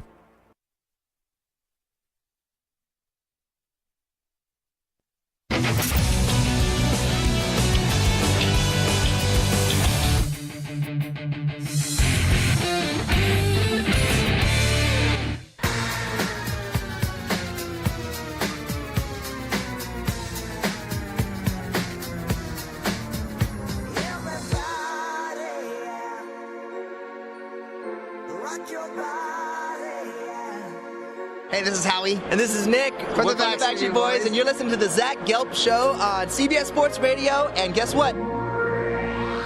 Zach is back. All right. He's live. He's nationwide on CBS Sports Radio. This is the Zach Gelb Show. Today's memorable moment is sponsored by Prevagen. Prevagen is the most recommended memory support brand by pharmacists. In Week 18 of the 2021 season, the Chiefs went to Mile High and trailed 21-17 through three quarters. In the fourth, they got an 86-yard fumble return for a touchdown by Nick Bolton, ended up winning 28-24. The Chiefs have won 15 straight matchups against the Broncos and lead the all-time series 71-55. The reason why I started to slow down that read there for a second, I thought this was an Anchorman moment where you just give someone the script when you started off in the read. In Week 18 of the 2021 season, the Chiefs went to Mile High and trailed 21-17. I'm like, where the heck is this going? When we're going back to 2021, Samter. So I almost thought I was about to say, and you go bleep yourself, San Diego. That's where I thought we were going. 855-212-4CBS, 855-212-4227. Let's go to Jay in Alabama next up on CBS Sports Radio. Jay, what's happening? Jay. Jay going once, Jay going twice, Jay going three times, sold. So Jay in Alabama asleep at the wheel. Sounded like something was going on in the background. Anyway, let's get back to the game tonight. I teased this right before the break, so we'll take care of this right now. I saw that Jimmy at Sports Illustrated said that he talked to Al Michaels, and their plans tonight for the Amazon broadcast are this. We are going to do tonight, everything will be in moderation. Our crew talked about it this morning. You can't make it a sideshow, the show. So that's how they kind of handle the whole Taylor Swift thing. I don't know about you, Samter. And I know we had Colleen Wolfe in earlier from the NFL Network, who was phenomenal. If you missed any of that, use the rewind function on the Odyssey app. You could also watch it. Samter will get it up on our CBS Sports Radio YouTube page in just a second. She said that there's been Taylor Swift fatigue for her while watching this. I kind of feel as if Al Michaels, who's your traditional legendary broadcaster, of course he's going to say, let's not make the sideshow the show. But with that being said, how many times does someone say something and you kind of then can justify it and where it doesn't become the show? But like tonight, if that game stinks the way that we think it's going to stink, Chiefs and Broncos, every time they show Taylor Swift, that's going to be a part of the show and maybe the biggest story in the game tonight. Yeah, I think if it's a close game, then you have to kind of audible a little bit. But if it's a blowout like we expect, maybe you can go to her a little bit more. But kind of like what Colleen said earlier, I want to see who's there, right? Last game it was Ryan Reynolds and Hugh Jackman. Like, that was awesome. Yeah, but was it really? Like, when I watched that game and they talked about everyone that's coming there, I know how big of a deal Ryan Reynolds and Hugh Jackman are. But to me, it was, okay, she came to the stadium with them, and then it was like, who cares that they're actually there? It was all about just Taylor Swift, Taylor Swift, Taylor Swift. If I didn't see them walking into the stadium, I would have no clue that they were sitting in the luxury box with her. But that's exactly the point. I kind of want to see who's there, right? Maybe get a shot or two with Taylor. But like, I don't need the blow-by-blow, the play-by-play of Taylor and Donna. And, did Taylor cringe when Travis got hit? Did Taylor cheer when Travis caught the touchdown? I don't care. Like, I want to see that she's there. I want to see how she's behaving. I want to see her go crazy if there's like a wild play. And I want to see who else is in the box. And that's about it. I don't need Taylor overload. Yeah. And Ian did it perfectly, right? A couple weeks ago. Had the puns. Yeah, he had a couple puns referencing some of her songs. They were subtle, that if you don't know her music, you wouldn't understand it. But if you know her music, it's there. Give me some of that. Don't shove it down my throat. Give me a little bit. Give me some subtlety. And then those who want it will pick it up. And those who don't want it don't have to think about it. Like, I don't need to know that Taylor Swift is eating a chicken finger with ranch and that she's more of a ranch girl. Like the first time she was in the luxury box, and that's what we ended up having. I do believe it's going to be a major story tonight because if you're Amazon, you got, like, Bezos has to be jumping up and down like a fat kid in a candy store that she's going to this game. Because you will have Swifties that buy Prime Video to just watch this game tonight because she's going to be there. And, even if the traditional NFL fan is like, ugh, I'm getting tired of this, like, enough of this Taylor Swift coverage, it does bring more people to the TV set. Now, someone like Samter and I could be like, oh, we don't really need the sideshow because the NFL each and every year is like 48 of the top 50 programs.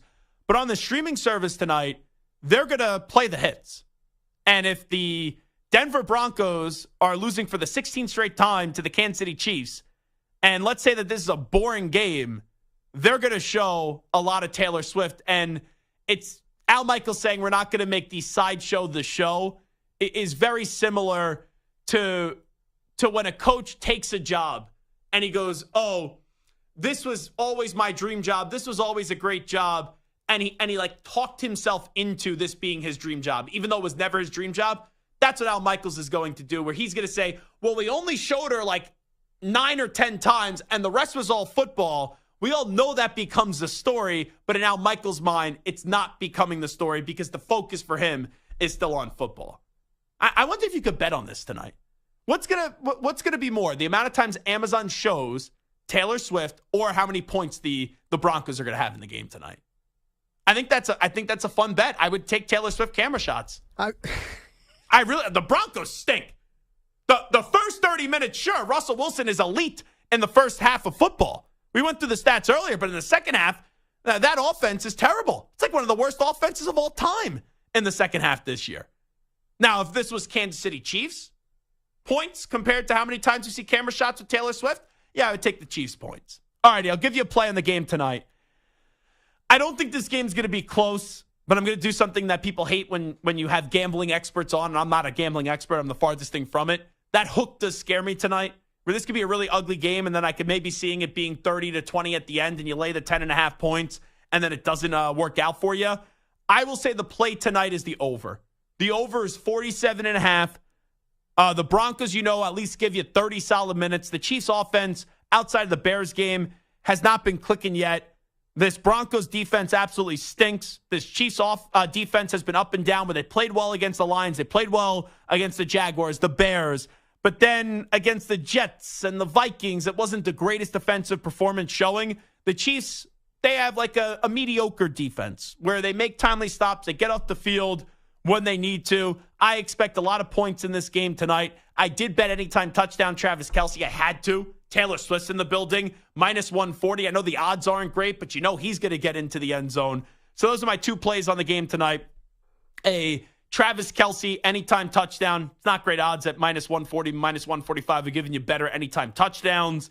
And then I also do like the over in the game tonight of 47.5 points. And that concludes a Thursday edition of the Zach Gelb Show right here on CBS Sports Radio. I'd like to thank each and every one of you for calling, listening, and tweeting to the show at Zach Gelb on Twitter and Instagram. You get all the behind-the-scene clips and the clips that we give you right here on social media at Zach Gelb, ZACHGELB. And appreciate everyone tuning in on this Thursday show. I'd like to thank Colleen Wolfe from the NFL Network for joining us in studio, and Ryan Harris joining us on the phone back in hour 2 of our radio program. Big thanks to Samter. Big thanks to Stuart Kovacs as well, and each and every one of you. We'll be back tomorrow on a very busy football Friday. Some big college football games to continue to preview. Notre Dame, USC. Also, the game that I'm most excited for, Washington hosting Oregon. And we got a big football Friday full of picks. And we got to cover all the NFL. And hopefully, fingers crossed, for the sake of the great moist pork, we have a show tomorrow